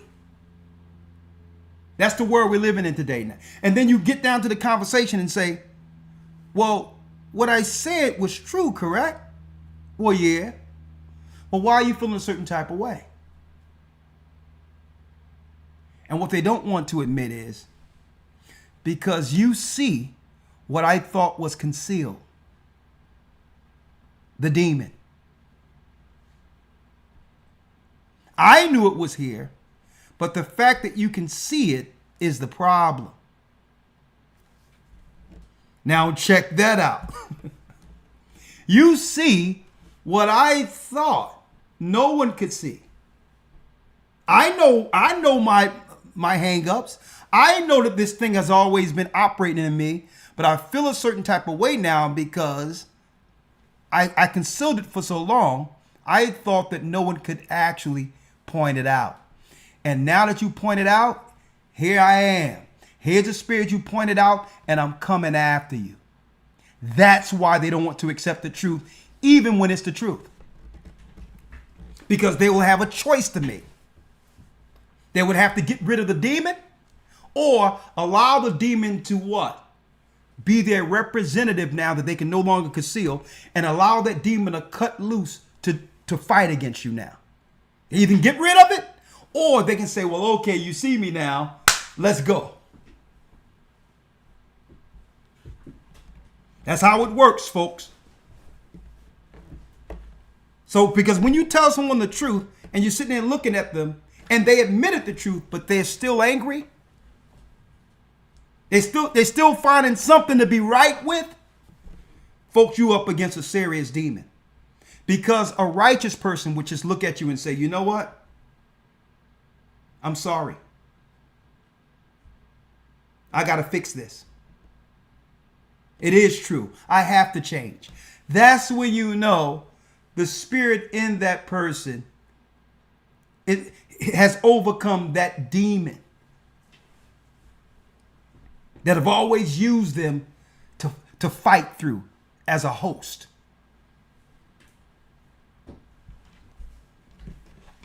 And then shall many be offended over nothing at all, folks. We're going to be giving up our people for nothing. Folks, we're going to be giving up our people for a hot meal. Just for a hot meal that night, we're going to be giving up our own people. Watch.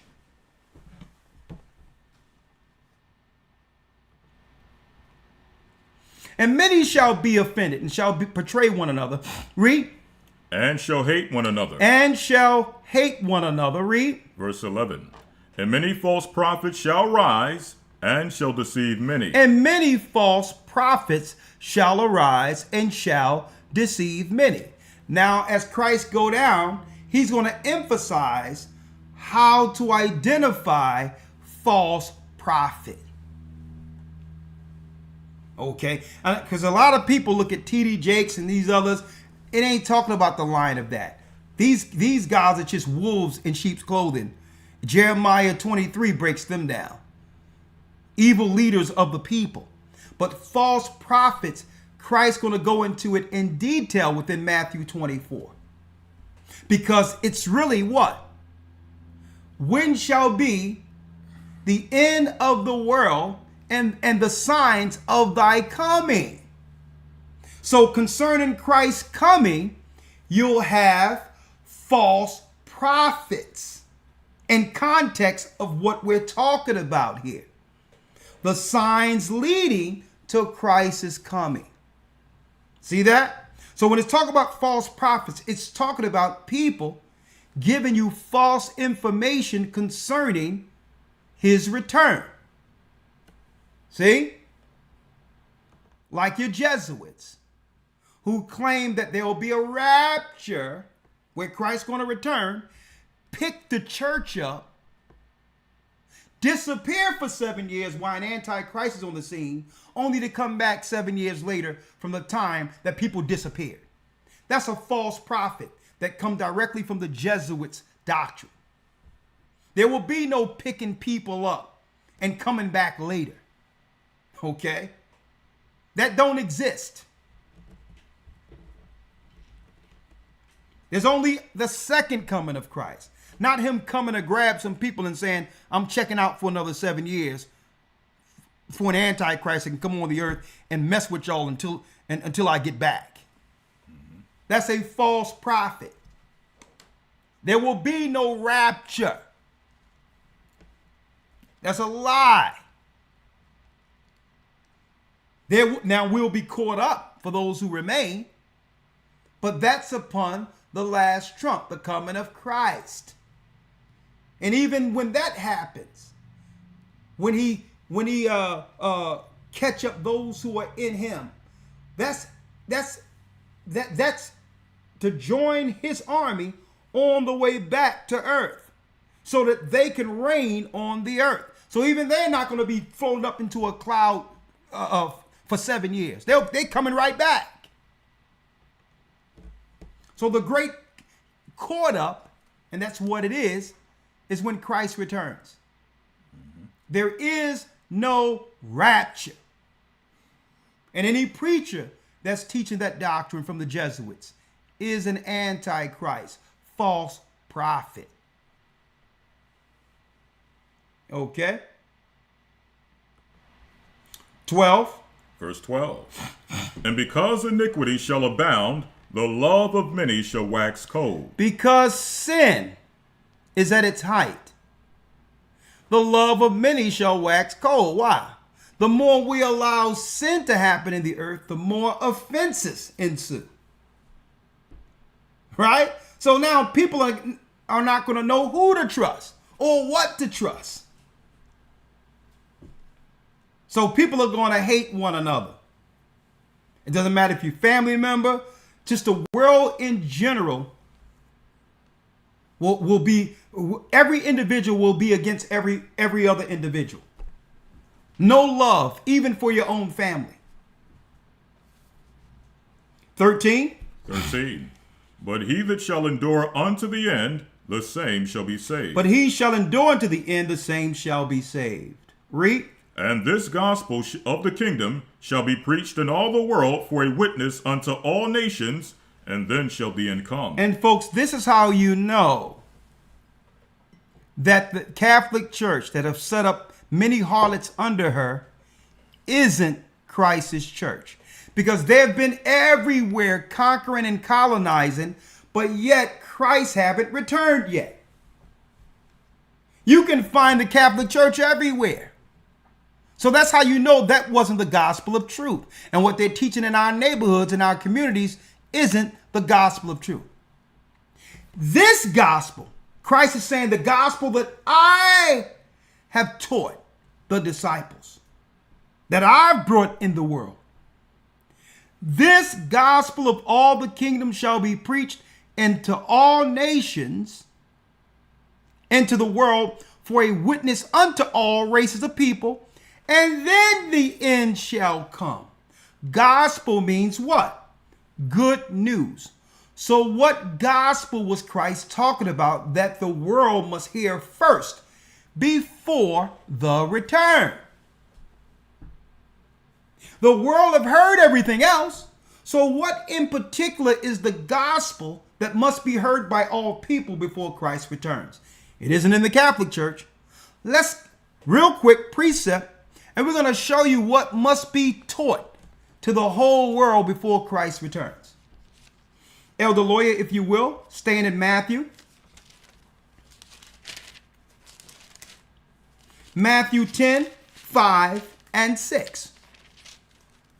St. Matthew 10 and 5. Yes. These 12 Yeshua sent forth and commanded them, saying, Go not into the way of the Gentiles, and into any city of the Samaritans enter ye not. Read. But go rather to the lost sheep of the house of Israel. But go rather to the lost sheep of the house of Israel. That's the good news, folks. Gospel means good news. This truth must be taught. Identifying the 12 tribes of Israel who are under attack by the power structure. And telling them the colonizers will soon be judged upon the coming of our Lord and Savior. The good news, or the gospel that Christ was teaching, was to bring the 12 tribes back under one fold. See? This gospel will have to be taught to identify God's people because they are under attack. Folks, that's what Jacob trouble is. The Gentiles have went from shore to shore, setting up their fake churches, setting up hospitals to get the genetics of our people so that at the very end they can get rid of us altogether. 7. And as ye go, preach, saying, The kingdom of heaven is at hand. And as you go, preach, saying, The kingdom of heaven is at hand. The kingdom for the same people. And you can't claim that this is about Gentiles because at this time, Christ said, don't even go to the Gentiles. So first, he was seeking the teachers and the preachers to get God's people together first. Because these are the people who are under attack during Jacob's trouble. Not that we can't teach all people, but this gospel, what we're saying here, wasn't taught through the Catholic Church or the Christian churches. It doesn't matter. It's taught in the Christian churches. See? So when it says this gospel of the kingdom must be taught, let's go back. Yes, sir. St. Matthew 24:14. Read it. And this gospel of the kingdom shall be preached in all the world. Now, what gospel of the kingdom? That Christ was sent to bring back the 12 tribes of Israel who were scattered throughout the earth. It wasn't until our present time have the world heard such a doctrine. See? And I'm going to straighten all of this out this coming Wednesday. This coming Wednesday, I'm going into this we're not from Africa will be the title. Why am I going there? It's because now it's starting to come up where people are saying, well, all people didn't go into slavery. There was indigenous people who were black people here in the land before the Romans came, before the conquistadors came. And a lot of people are saying, yeah, they must have been from Africa. No, they weren't from Africa. We are not from Africa. Now, if you want to say that we're from the land of Canaan of North Africa that was turned into Israel, yes, that's where we're from. Oh, 1 second. It just went out. 1 second.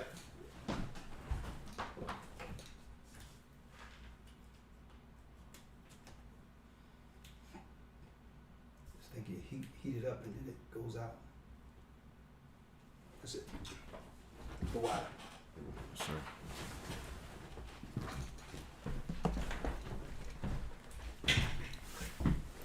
Good? You good? Yes, sir. Yes, sir. Now, and that's what I'm going into this coming Wednesday. Folks, we are not from Africa. And you got a lot of people now standing up saying, well, hold up. There was an indigenous people here before the Romans came here to colonize. And now they're talking about, well, we were here already, but still is trying to relate that to, well, some Africans must have come here. No. We're going to show you what happened with that. All of these people, these indigenous people and aborigines that were in these lands didn't come from Africa. They are part of the diaspora of Israelites being scattered throughout the earth. This is why those in Africa who were Israelites look like the Israelites that were over here who were black also. And I'm going to totally dispel this thing of Africa this coming Wednesday. We are not from Africa. We're from Israel. We're from Jerusalem. Now, if you want to say Ham had 4 sons, and all 4 sons, including the Canaanites, lived predominantly in North Africa, then guess what? I'll give you that. But North Africa, listen to this, were predominantly Hamites. We were Shemites who came out of Egypt into the land of Canaan, which was turned to Israel. And that's where God's temple, where Christ is speaking of from, was. We are from Jerusalem. Okay?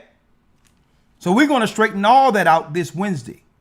Because now it comes down to when we start saying something here about the injustices in America, you'll have these immigrants and colonizers coming, well, why don't y'all go back to Africa? We were here before the ships came. Now what? Why don't you go back from where you came from? Because this land was promised to us before the colonizers came. The 10 tribes were here. So that's another grift. That's why I hate that back to Africa grift they have out there, where they try to sell us an African package. Well, man, why don't you go to that, man? We need to go back to Africa, man, and change things. No. Africa is not our homeland. Okay? We cannot fix Africa. Africa will not be fixed. It's a part of the curse. When Christ returns, we'll all go back into the land that belonged to our forefathers, Abraham, Isaac, and Jacob. That's the only way Africa can be fixed. A matter of fact, the name Africa comes from one of the sons of Abraham, one of the children of Abraham. Shemites. So I'm going to straighten that out this Wednesday to prove we are not Africans. All that back to Africa grift, Pan-African garbage. Now, do we love the people of Africa? Do we care for the people of Africa? Absolutely. Are we preaching the gospel to our brothers and sisters who are in the wildernesses of Africa like we are in America? Okay? We're wanderers, strangers in these lands until Christ returns. Yes, we love our people in Africa, but we're not going for the African grift anymore. Okay? We were here before the colonizers came as the children of Israel.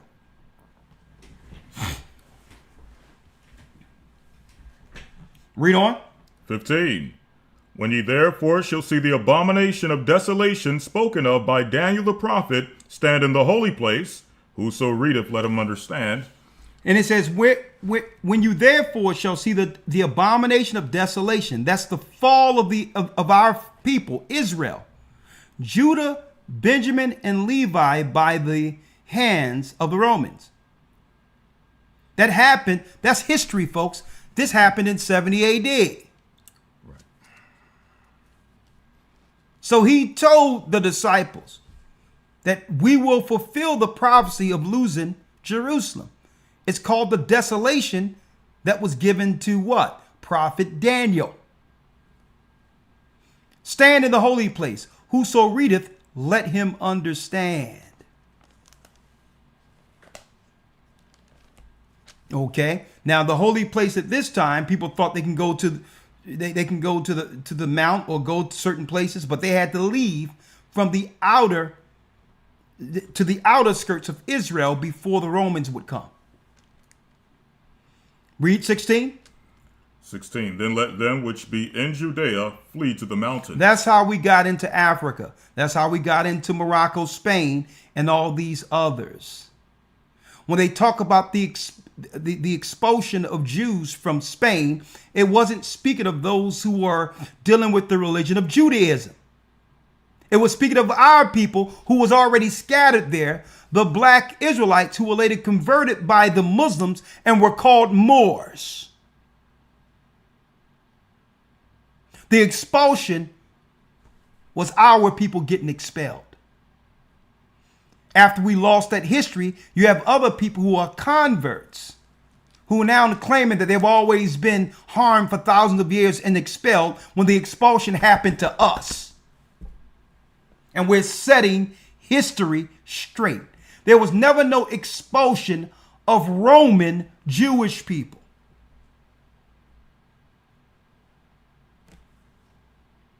Verse 17. Let him which is on the housetop not come down to take anything out of his house. Neither let him which is in the field return back to take his clothes. And woe unto them that are with child, and to them that give suck in those days. Why is it saying that, folks? Because it's going to happen again. They surround you like they're doing with immigrants and all these others right now. And when it comes down to what? Having to leave and go into another area or leave altogether. That's right, folks. You may have to walk away without even going back to get anything. That desolation is going to happen again, but on a global scale. not just in one area like it was in Jerusalem. They're doing the same playbook again throughout all of the places they found the children of Israel. Are you following me here? 20. Verse 20. But pray ye that your flight be not in the winter, neither on the Sabbath day. But pray ye that your flight be not in the winter, because it's hard to travel during the winter. And it says neither on the Sabbath day, because why? Usually our people would be resting on the Sabbath day.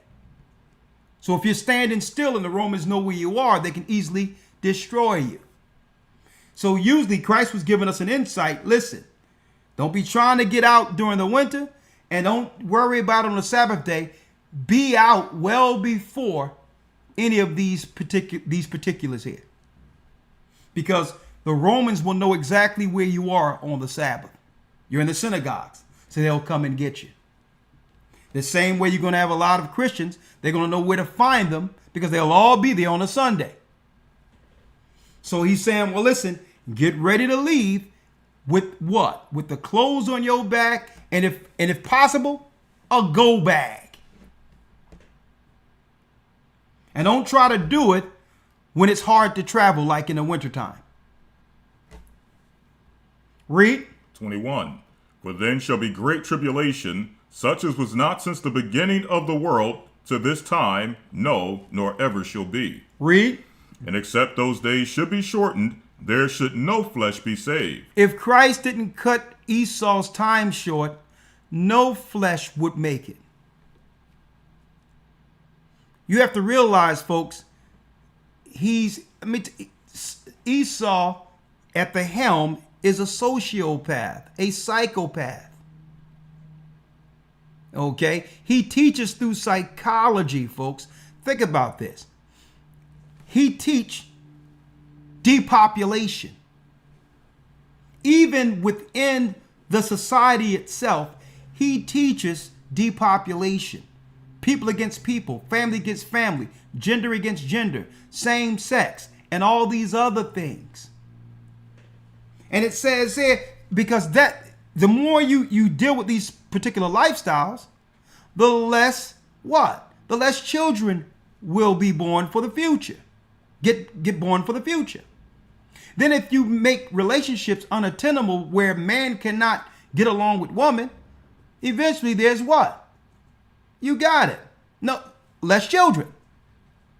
And then when you look at the diseases and all that others that they're cooking in laboratories that we see, who knew that they had laboratories in Wuhan and other places?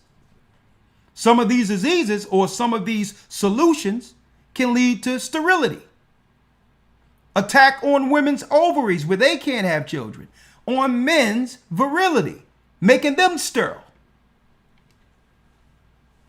So you put all this together, along with them poisoning, allegedly, the food with soybean, and all this other stuff, poisoning the waters, everything, every spill or every crash that happens, we hear about the water getting poisoned. Man, the Bible is saying, listen, if he don't cut time short, none of us will be left. We have madmen at the helm. Think about this, folks.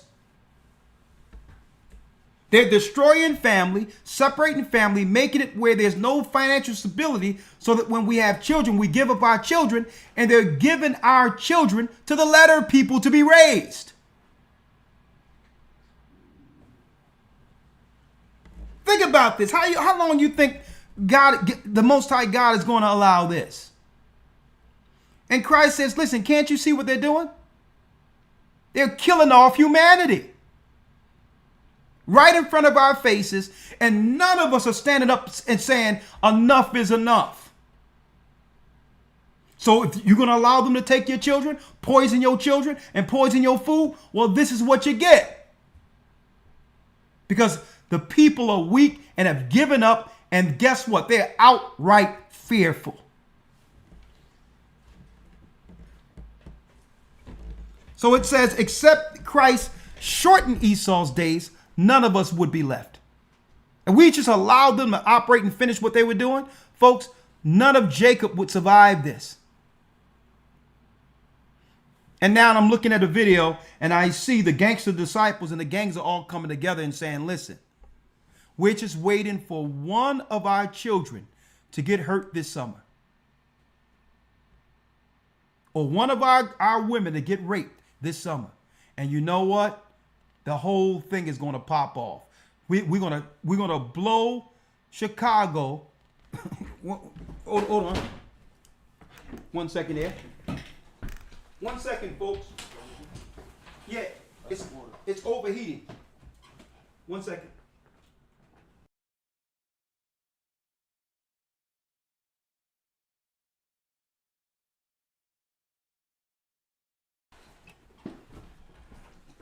Excuse me, the camera keep overheating. That's what it is. This particular camera is overheating, so.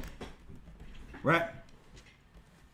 So he says, listen, they're going to make it pop over there in Chicago if one of their children get hurt by these so-called illegals. And you know what? The government want that.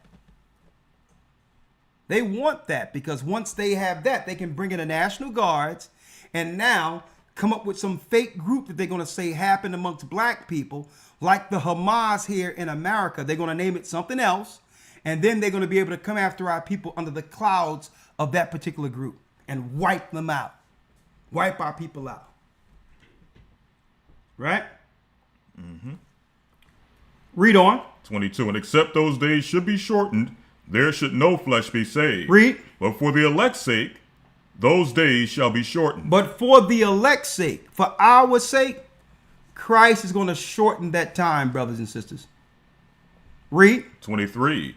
Then if any man shall say unto you, Lo, here is Christ, or there, believe it not. See that? Many false prophets shall come into the world, like it said earlier in those precepts. The false prophets would be saying what? Christ is here. Christ is there. That's a false prophet. Read. For there, verse 24, for there shall arise false Christ and false prophets, and shall show great signs and wonders, and so much that if it were possible, they shall deceive the very elect. And they're going to be coming with what? Deception to a degree that if you believe them, what?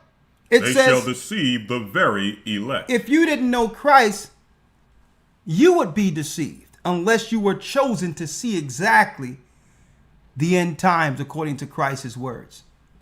So if it was possible, the very elect would be deceived. But it's showing right here that if you are of the very elect, it's impossible. But these guys are going to become with so much trickery. Folks, I'm going to tell you right now. Their trickery is so on point. Deceptively. If we didn't have the truth, we would actually believe it. If we didn't know what Christ was saying here in totality. No. We understand, folks, that we're going to be as pilgrims on this earth. We're going to have to what? Use our assets and all of that and parlay them into other things so that when something is no longer viable to live here, we'll be able to be someplace else and live. And we'll be like that until the wilderness. We'll be like that until the wilderness, folks.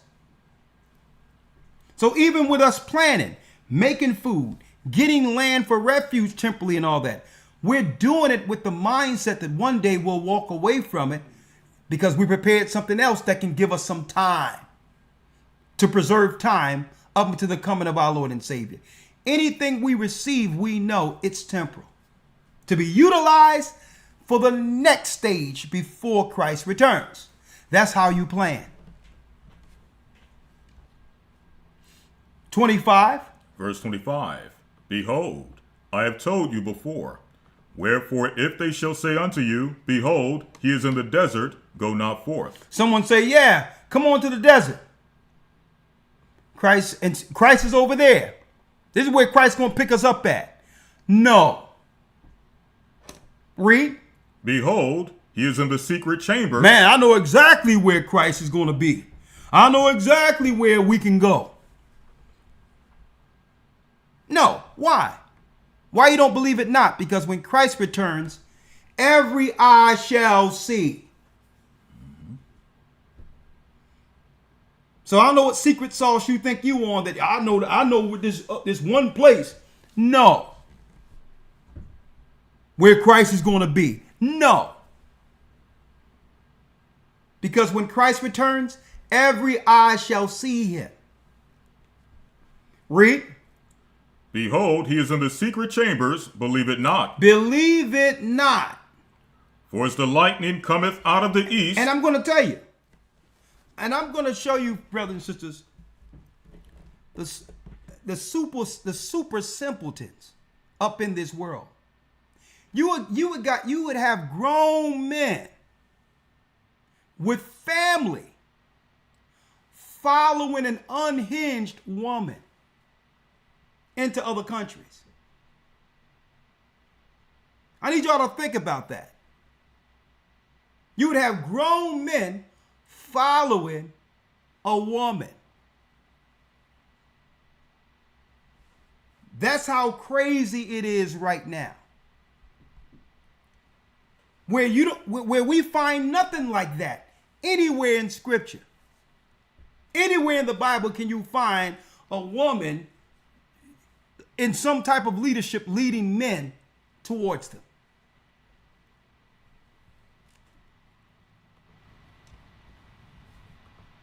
(27) For as the lightning cometh out of the east and shineth unto the west, so shall also the coming of the Son of Man be. Exactly. As lightning cometh out of the east and shineth in the west, so shall also the coming of the Son of Man be. He's coming straight from the east down into that area of the high mountain. And when he come, every eye shall see. So the last thing I'm going to do is listen to somebody talking about, yeah, I know where Christ is going to be, and this is where it is and all that. They got demons on them. When Christ come back, everyone living on earth will see him. And those who didn't make it to the wilderness as of yet, it tell you in the book of Isaiah that he's going to send out ships from Kittim to gather his people that are still in remote areas outside of the area. There's going to be some people still over here in the West after the fall of America who's going to have to be guided back to Jerusalem when Christ returns. But we'll all see his return. 24. 24 and 28. For wheresoever the carcass is. Yes, sir. Verse 28. For wheresoever the carcass is, there will the eagles be gathered together. And it says, wheresoever the carcass is, there will the eagles be gathered also together. And what is this? The valley of Jehoshaphat, where all the nations are coming together in the Middle East for the final war to be what? Birds' food upon the coming of Christ. So they're all in the Middle East. They think they're there for oil. No, they're there so that all the armies of the earth can be utterly destroyed. So there'll be no army to rival Christ upon his return, folks, or to set up again and put the earth in fear. All of the UN armies, China and all that is in Africa and all these areas in the Middle East to become birds' food.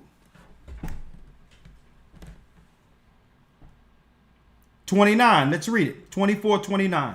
Immediately after the tribulation of those days shall the sun be darkened, and the moon shall not give her light. Come on, hold on. And the stars shall fall from heaven. Come on, hold on. And the powers of the heavens shall be shaken. Come on, hold on, 1 second.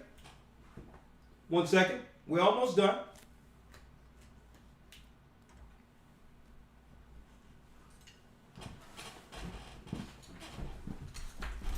Read that last piece again, other lawyer.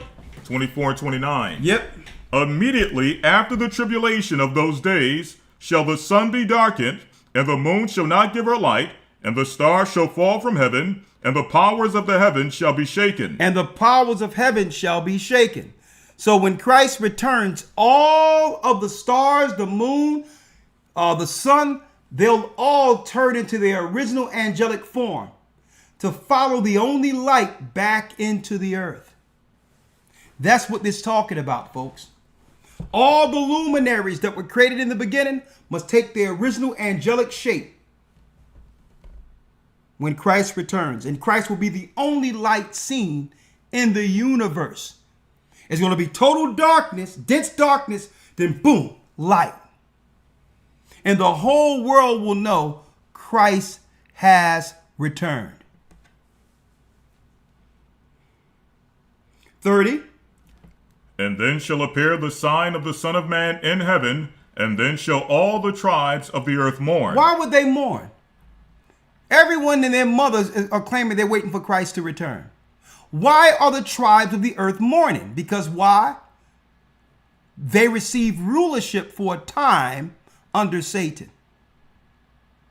There will be no Chinese president, Russian president, American president, African presidents. No. Every nation must bow and give their crown. That's why they're mourning, because now it's their time to serve. You're not calling no shots in this kingdom. Every nation, every race of people, when Christ returns, will have an ambassador from Israel to govern them. There will be no Chinese ambassador in leadership. There will be no East Indian president. There will be no Iraqi president. There will be no Egyptian president. The only ambassadors for every nation will be our people, God's people. And the law will reign over the earth. God's law will reign over the earth. So this is why the tribes of the earth will mourn, because their rulership over God's people, Jacob, has come to an end.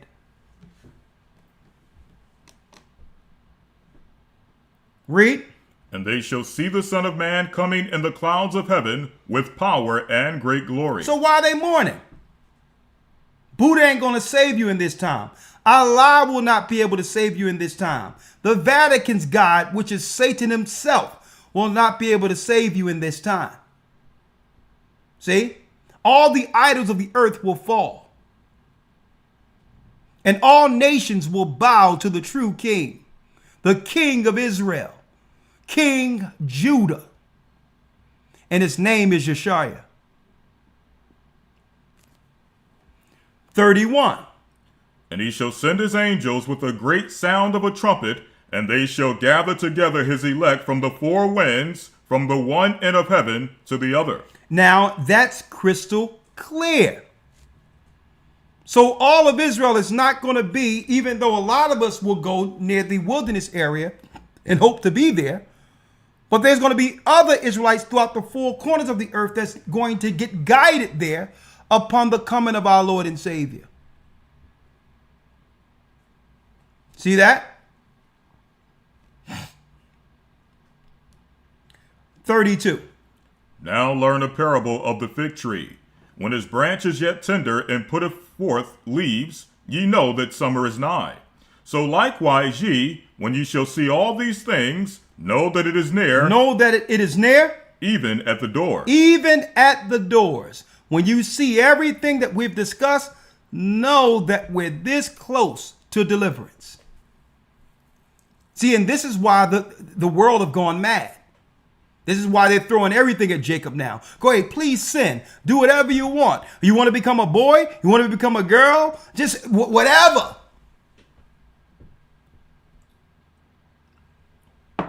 Let's get the whole world high. Molly, Percocet, Molly. Let's get everybody on everything. Drug dispensaries and marijuana dispensaries, psychedelics. He's just throwing everything at the wall because why? His time is up, folks, and they're just snatching souls at this point. Aim towards Jacob. Jacob indulging in sin and indulging in the evil pharmacy. They're just throwing everything. Men, women, go get on some apps. Be whatever you want. This guy with this woman with this man. No marriage is undefiled. Just they throwing everything at us now. Because why? Because they know they have a short time. So at this point, Satan is just snatching as many souls that will go to hell with him.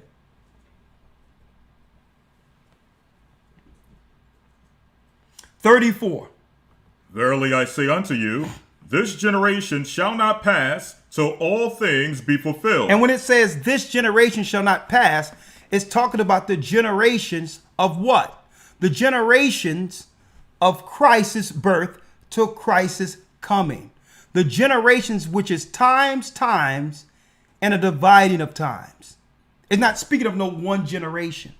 It's speaking of the whole generation span of the Roman Empire's rule. This generation shall not pass until all these things be fulfilled. Read.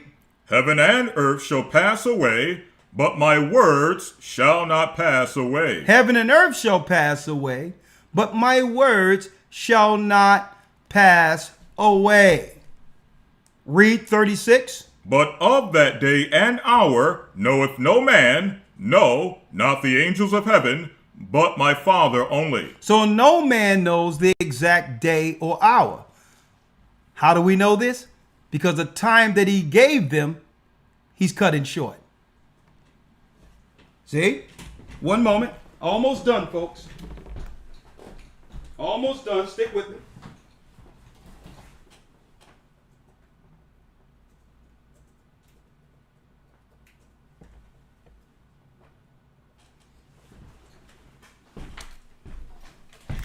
Almost done. A matter of fact, let's do this. Be on the safe side. 1 second, folks. We're going to end it with this one here. Because I really have to get this one out.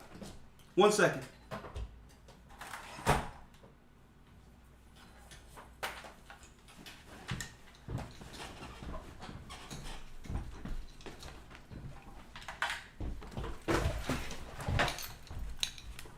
One second, folks.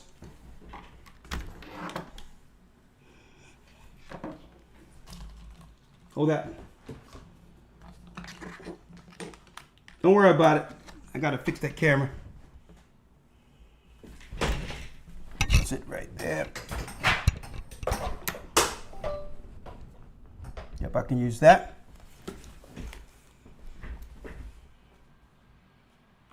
There we go.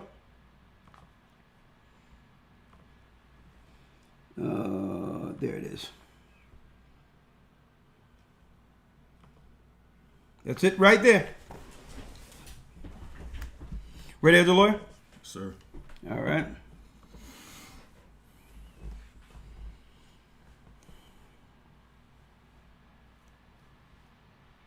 All right, we are good.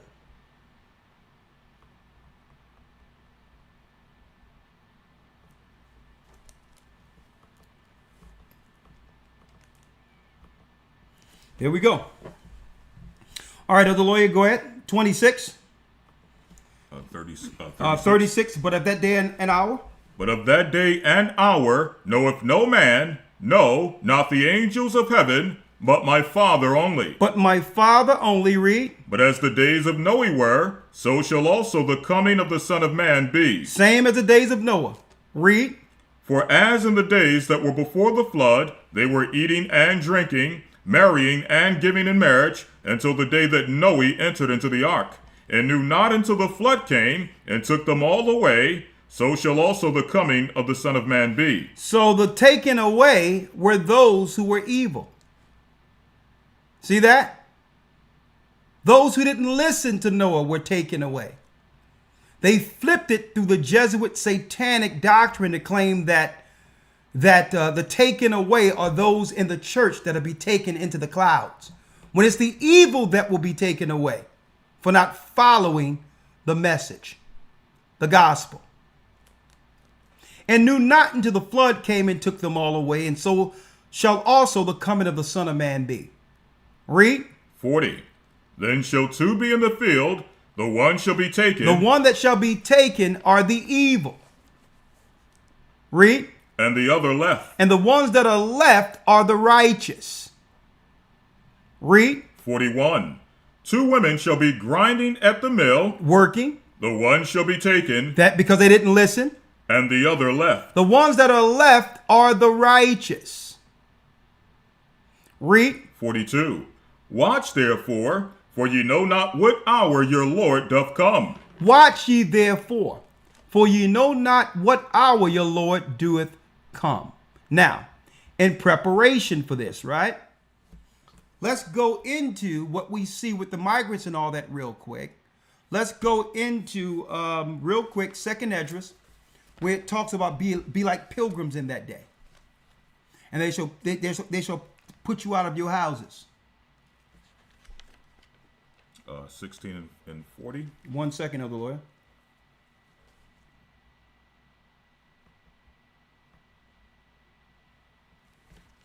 Yep, let's go. All right, 2nd Ezra 16 and 40. 2nd Esdras, let's get it real quick.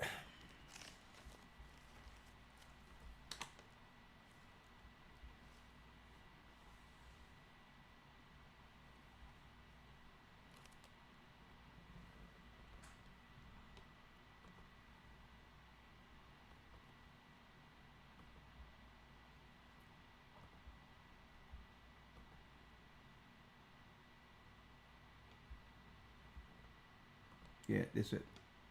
All right, 2nd Esdras 16. 2nd Esdras 16, verse 40, you said, right, Elder? Yes, sir. Okay, let's get it. Yep. Oh, my people. Yes, sir. O my people, hear my word, make you ready to the battle, Make you ready to the battle, and in those evils be even as pilgrims upon the earth. and in those evils we must be as pilgrims upon the earth. How did Esau get America? They came over as pilgrims. They were willing to leave where they were and survive in a new land to overcome and one day rule the land that they were pilgrims in. So we must be able to do what? We must have enough faith, more than the enemy, to one day up and leave with what we have to sustain us. We have to be like pilgrims, because eventually it will all get taken away anyway. Read. 41. He that selleth, let him be as he that fleeth away. So when you're selling, it says, let him be as one that fleeth away. Read. He that buyeth, as one that will lose. And he that buyeth as one that will lose. So you would have to have some level of what? Understanding on what to do with assets and all of that. Parlaying out of one thing into something else that will sustain you for some time. Or have something else in play, knowing that you might lose what you have right now. See? 42. He that occupieth merchandise, as he that have no profit by it, and he that buildeth, as he that shall not dwell therein. And it says, and he that buildeth have the mindset that one day you won't live here. But the Most High did what? He fulfilled his promise in us by giving us food, shelter, and raiment all the way through, regardless of where you are laying your head. So if he provided up into this time, don't let the place you in that you love and work for be the anchor that will lead to that place you're living becoming your tomb. Be ready to let go. And that comes with planning and being moved by the Spirit when it's time to go. Be ready to go. And another thing, don't let anyone pressure you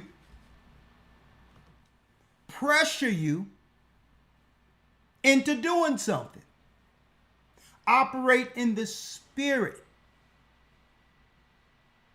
Don't let anyone try to pressure you into doing something, because usually they're trying to tell you to sell what you got so that they can get your money. Oh, I can help you with the whole thing. I bet you can. So let nobody try to pressure you. That's why even when we traveled the country and went places and set up in all other areas and churches and all that, this is why we were never over anyone's finances, ever. We didn't want to be involved in anything that you were dealing with like that. Okay? So you'll have these people overseas saying, I got the hookup. And you're going to be taken, and you're not even realizing that they're splitting money with the foreigners, betting on you, betting on your fear. And guess what? This is how they're going to totally gank you. That's why even overseas, like, no, I'm not responsible for none of your finances. A man is over your house. That's your husband, your wife. That's your family. I don't got nothing to do with your living expenses. None of that. Okay? That's your business, your money. People will never tell you. They'll tell you, people have never given us anything. When we traveled the earth, 2009, 2010, they'll tell you, people have never given us anything, because we don't want to have that responsibility on us. You're responsible for your home. So watch these people are talking about, yeah, I know I got a hookup over here. I can make sure you have a place. I can make sure, folks, these are con games. And at the end, you're going to regret it. The same way. You'll never hear me talk about, well, yeah, I'll tell you what, here's some land you can live on. Come and break me off what you got, and you can live on this land. That's utterly ridiculous. When it all breaks down and we all agree what we got, put it all in a pot for all together so that we can survive that week or going forward, that's something different.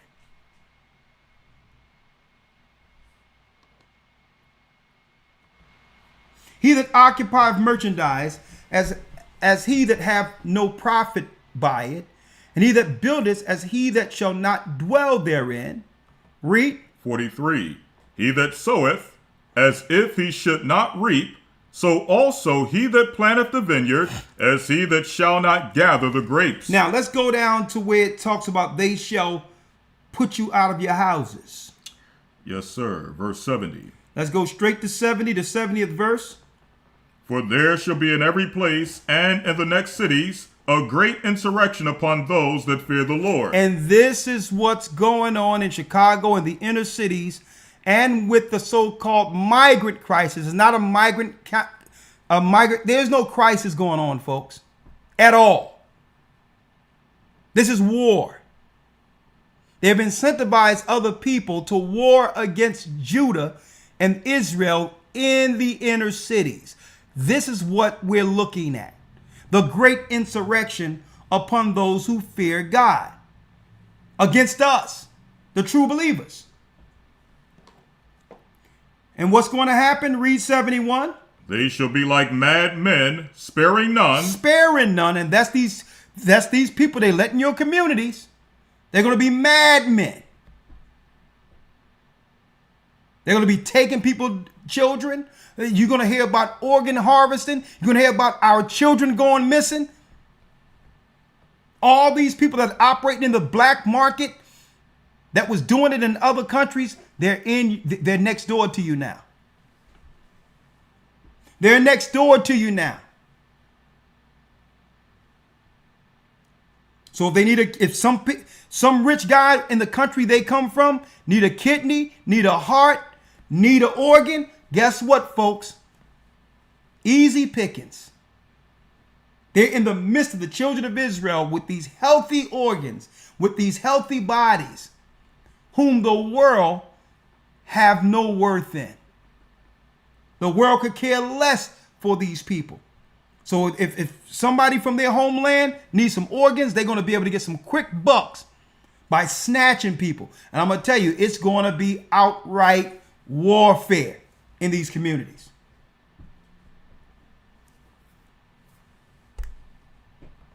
They shall be like madmen, sparing none, but still be spoiling and destroying those that fear the Lord. Read. 72. For they shall waste and take away their goods. They shall waste and take away their goods. And cast them out of their houses. And eventually our people are not going to be able to pay to live. Casting people out of their houses. That's right, folks. They're going to have alternative camps for those who can't afford to live amongst regular society. So they're going to give you a place to stay, but it's not going to be like it used to be.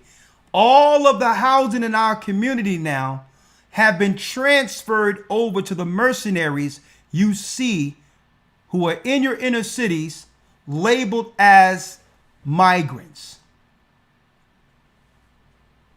They're going to reject the vouchers for Section 8. They're going to cut off welfare and say you can work and we'll give you a stipend for your work. And if you need a place to stay, we're going to give you the camps where some of these illegals used to live on the outside before we opened the gates. You can stay there. They will waste and take away their goods. They already started taking away our goods by transferring our finances to illegals and cast them out of their houses. That's right, folks. We're talking about putting people on the streets. It was written in the prophets what our people would experience before deliverance. Jacob's trouble. But what comes out of this? 73. Then shall they be known who are my chosen. At that point, we're going to find out who really believed in God, who really claimed they had the faith of the righteous. Now, either you're going to sell all the way out for a piece of bread against your people, or stand with God and say, Lord, I came into this world without nothing. Guide me. I'm on your side. Guide me. The devil have taken everything away. He have stripped me bare like the prophet Job. Help me. And folks, that's when you're going to find out that the God who have delivered you this truth was present the whole time. We're not going to make knee-jerk decisions out of emotions. Because why? Brothers and sisters, we're not home anyway. So what if the devil strip everything from you? This is not home. Now you can stand 2 feet grounded with the Almighty and say, Lord, I'm yours. Whatever you need from me, I'll do. Guide me. The whole earth is my house now. The earth is your footstool. I'll serve you. Then it shall be known who is my chosen, because the majority of the people, like they did during the time of the jab, is going to fold. The majority of people will be crying on the street saying, woe is me, woe is me. They've given the migrants everything, when this is the legislation you voted for. These are everything you're exhibiting, you participated in by saying this is what we wanted. Because you trusted in the government and the political system more than God. And the political system it's just going to remind you of who you are and who they are under every circumstance. And that same political system is now throwing our people out to the streets. But the Most High has a hand in it. We're being tried, right? So it states here, then shall they be known who are my chosen. We can talk about that chosen stuff and us being a child of God when everything is comfortable. When you're comfortable. But when things become uncomfortable, what choices will you make? See? I know what it is to have nothing. I know what it is to have a lot. See, I know what it is. Hey, listen, give me a small cot, a blow-up bed, and guess what? I'll find something to make to eat. I don't need much. As long as I got my Bible with me and I can teach the word of God. I've been throughout this whole earth with nothing. Okay?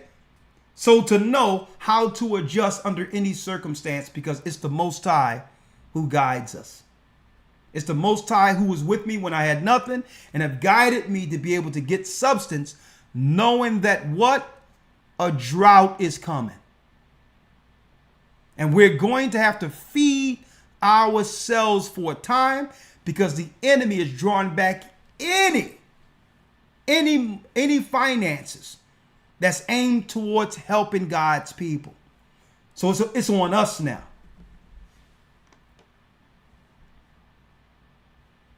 Read it. And they shall what? And they shall be tried as gold in the fire. They shall be tried as gold in the fire. See, gold, when we buy gold, when you see people buy gold, it's all shining. That's not how gold looks initially. When our people be panning the gold, you can hardly tell the difference between gold and a rock, really, until you see a little shine in it. But then they put that gold in the fire, and what happens?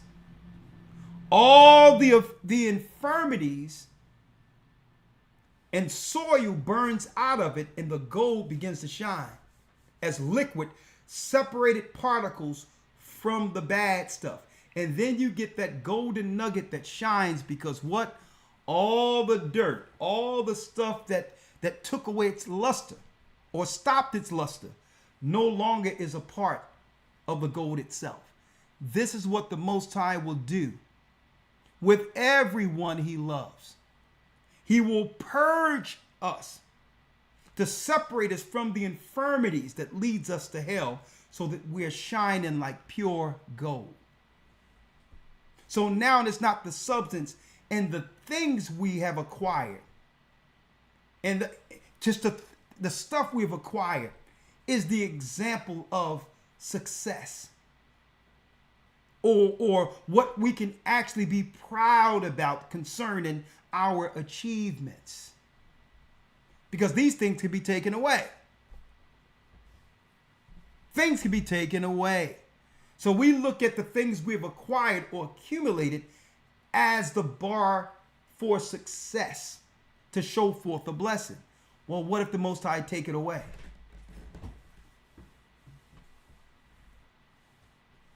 See? Now you believe you're worthless. You're worth less.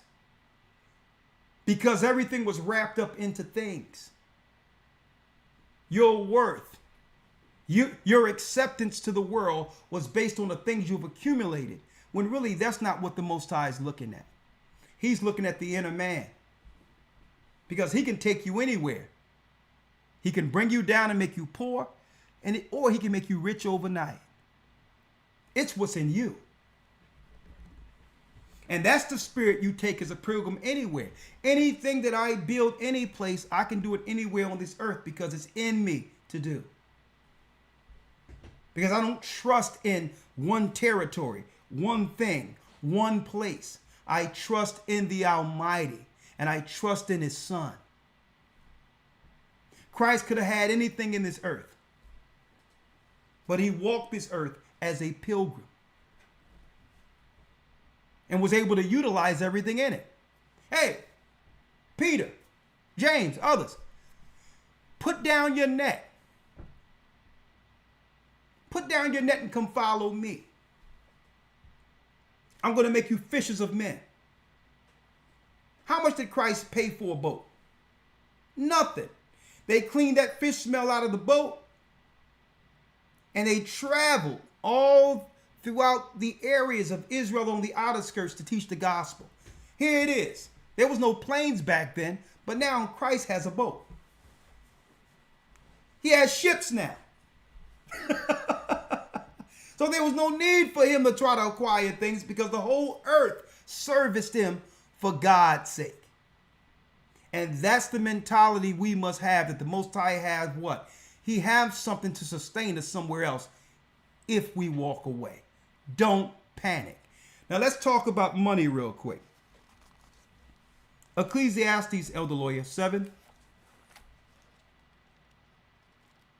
and 12. Let's talk about money real quick.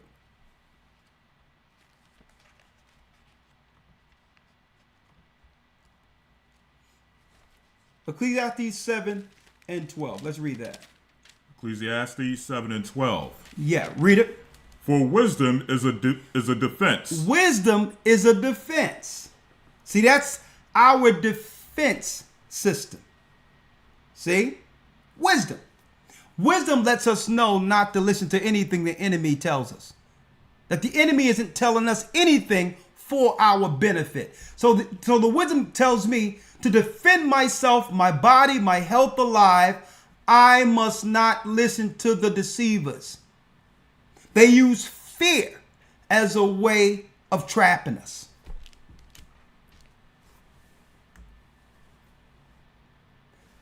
I fear nothing. I fear no man. I fear God only.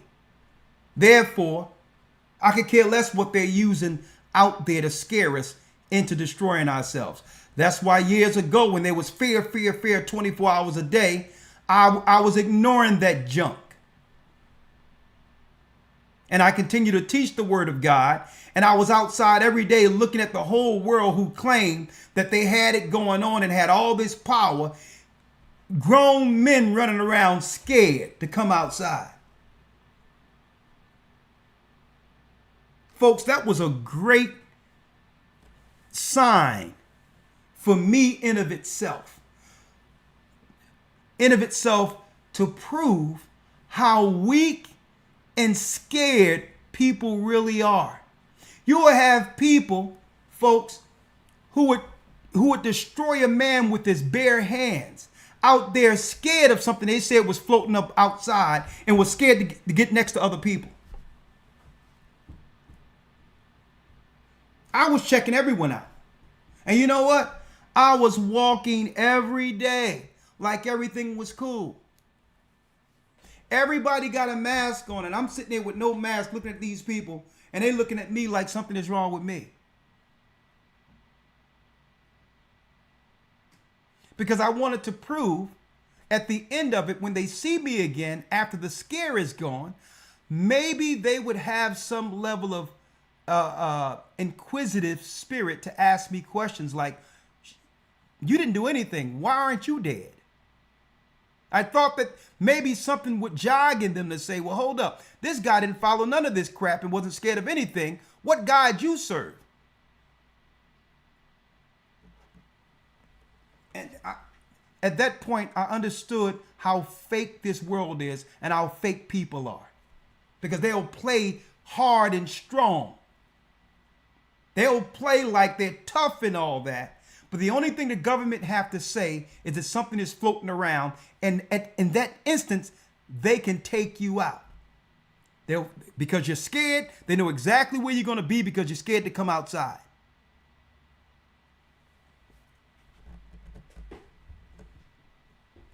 See?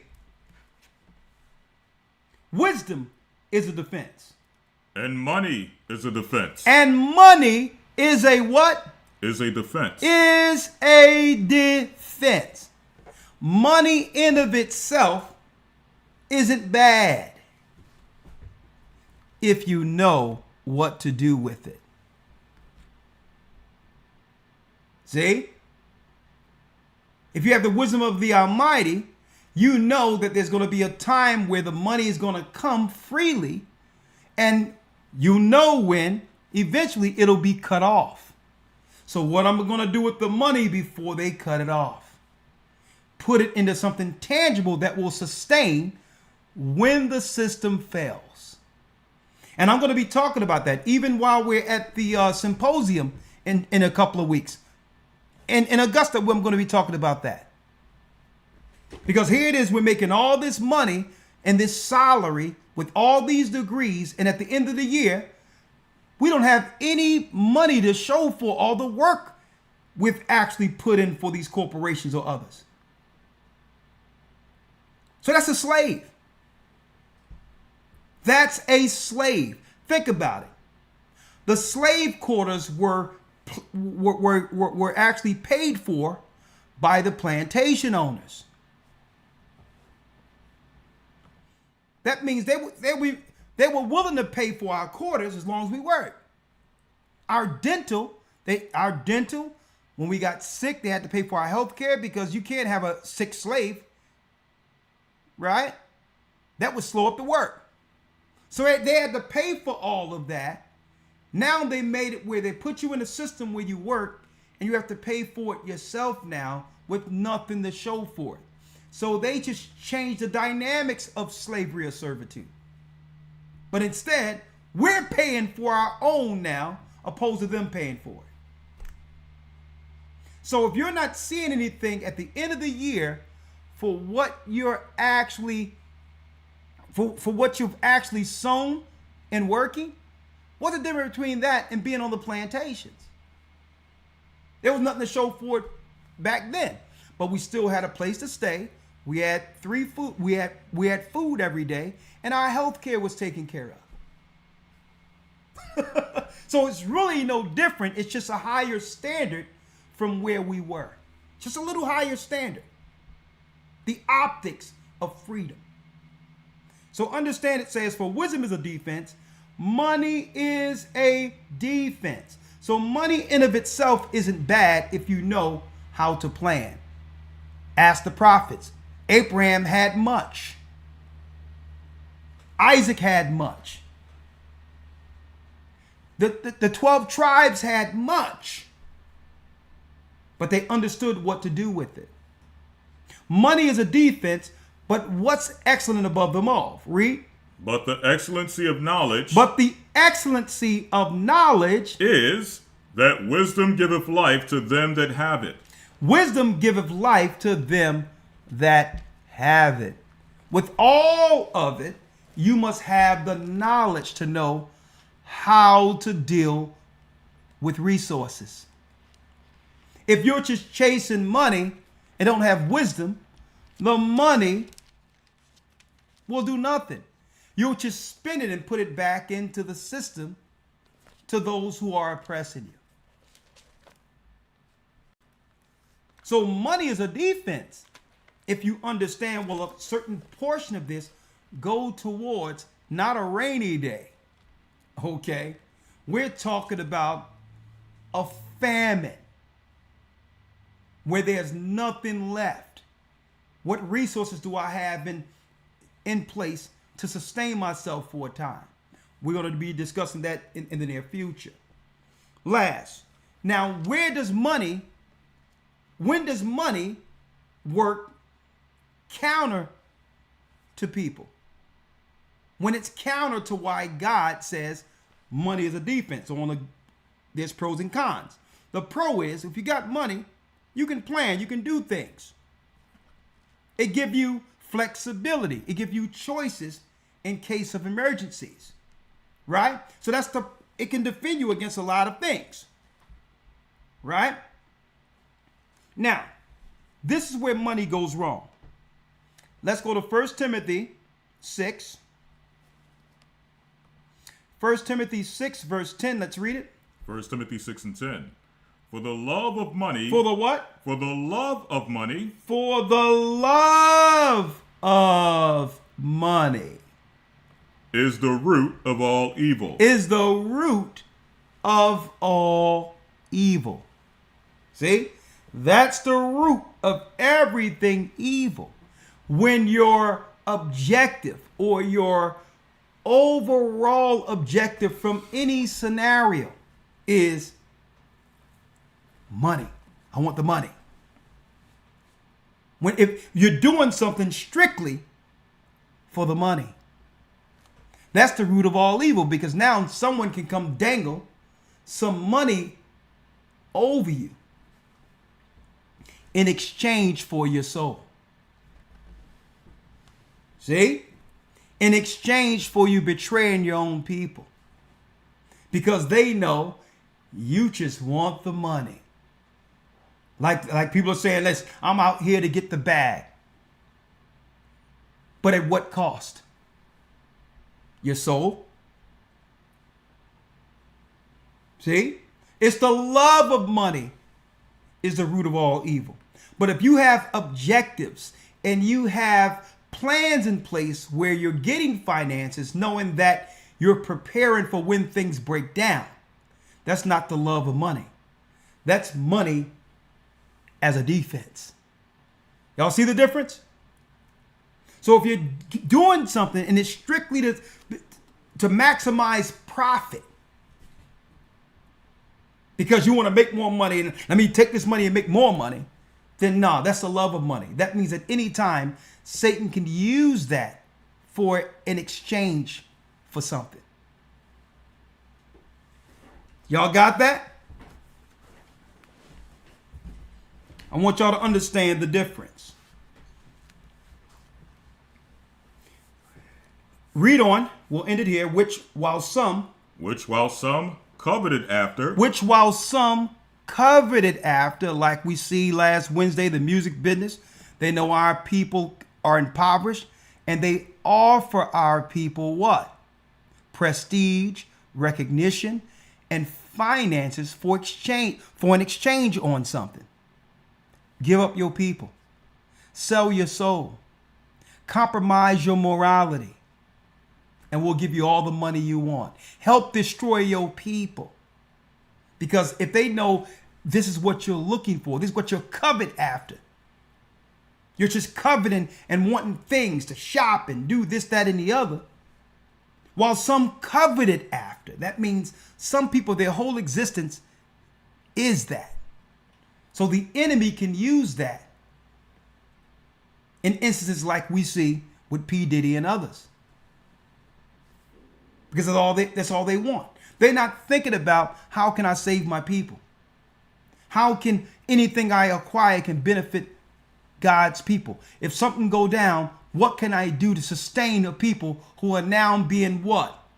Left out of the financial sphere. Who's going to feed my people? And these are the things I have to think about, especially for those who are baptized within the church, who have always been a part of the church. If something go down, can we feed them? Can we give them temporal refuge when something happened in the city? But none of that happens unless we do the right thing in planning to get resources to know that that time is coming. And I'm putting it out there. And it says, they have erred from the faith and pierced themselves through with many sorrows, where money have become the objective.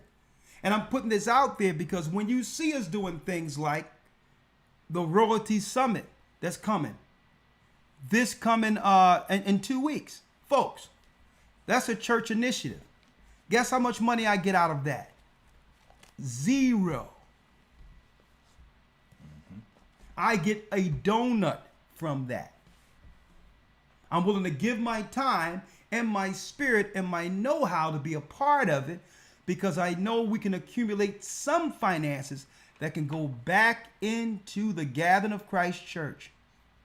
And with those resources, land, organic food, and others. Guess what? And this is what y'all don't know, folks. Even when I collect at these teachings, when I collect offerings, an offering is supposed to go to the one that's teaching. Do y'all know this? Guess what, folks? It all goes into the church. I don't get 1 cent out of those offerings when we come together on Sabbaths and all that to teach. Elder Lawyer will tell you, not once after an offering happened that we sit in the back of the room and I take what and say, Elder Hun, you can have, let's split this in half. Mm-hmm. It never happens. Right. It goes directly to Treasury. They mark what it is and it goes into the church. not one thing of offering when I teach comes to me. Not one red cent. Because what belongs in the church is it's my giving to the church. If I get something, whatever I get, I got to pay taxes on what I get. And that's my money. And that's it. But I never take anything from the church. Zero. And it's important that y'all understand that, because y'all may look at some of the ventures we do and all that and say, well, hold up. What is this? Nah. We have a certain amount of time before the resources are cut off altogether. And servants of the Almighty we're going to need something to feed our people with. And if we don't think forward with it, then there'll be nothing to help sustain us and the people of this church. Now, I know y'all rarely hear me talk about that, but I need y'all to know that when we give these, like the symposium, these 2 days, folks, I don't get any money from any of that.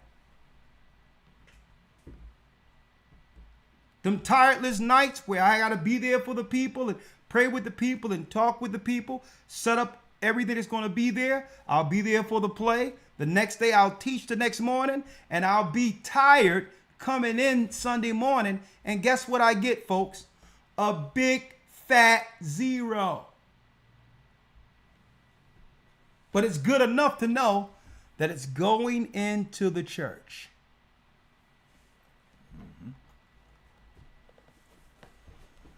So I need y'all to know that. I don't get anything from that. But guess what? But I do get something on the other side of it. The blessings from the Most High. That he continue to bestow health upon me, my family, and those I care about. That he'll give me breath to continue to teach and to help God's people. See? He's given me longevity. He's given me health. He's given me a sound mind. And the spirit that when I open up this book, it's a blessing to understand what he's conveying to me, to share with others. And folks, you cannot put a price on wisdom. I'm grateful to understand what the Most High have given me. And you can't quantify. Nobody can pay me anything in comparison to that. So I thought I would put it out there, because usually when people see us doing stuff and all that, in a carnal mind, seeing how the churches out there operate, immediately people start thinking, hold up, man, this is like some Christian church type thing. Mm-hmm. Not realizing that we're not like that. Okay? We know a drought is coming. A famine is coming. And money is a defense. We have to get resources. We have to get certain things in play. We have to make sure that we have it where brothers and sisters will know how to grow their own food. That we have equipment, stuff to run the equipment so that we can have our own food. Also, refuge. When something is going down in the city, we got to be able to prepare. Well, what happens if something go down in Chicago and the National Guards come in there? What are we going to do about the people that's in the church in Chicago? Where they can pivot into a city next to them temporarily to be taken care of till we find out what to do with those families. All of that is what churches are supposed to be doing, folks. Now, I'll say this. When it comes to the broadcast, like you see here or Wednesday, and where it says GOCC 144 donate, if we have blessed you all and you donate to us this way, yes, that comes to us. A just weight for a just measure. See? But I need y'all to know, when we do these big events like this, I, and Elder Lawyer will tell you, we gets absolutely nothing. Zero. And unless somebody go to our website and pick, okay, I want to send this to Elder Ricard Shiar or Elder Lawyer, and specific and name it that's what you want to do, that's the only way we'll get it. The money belongs to the church. Okay? And I thought that we'd be transparent because guess what? As the more we bless and grow and teach this truth, we know as a byproduct, blessings come with it. But we had to put what? We had to put checks and balances in place to where no one can claim that the Gathering of Christ Church is spending people's money. No, I spend my money. But the church money belongs to the church. Right. You know, so that's how you have to do it. Okay? I spend my money. I'm supposed to spend my money. Okay? Anything I work for, or just wait for, just measure, I can spend my money. But I can't spend the church's money. Okay?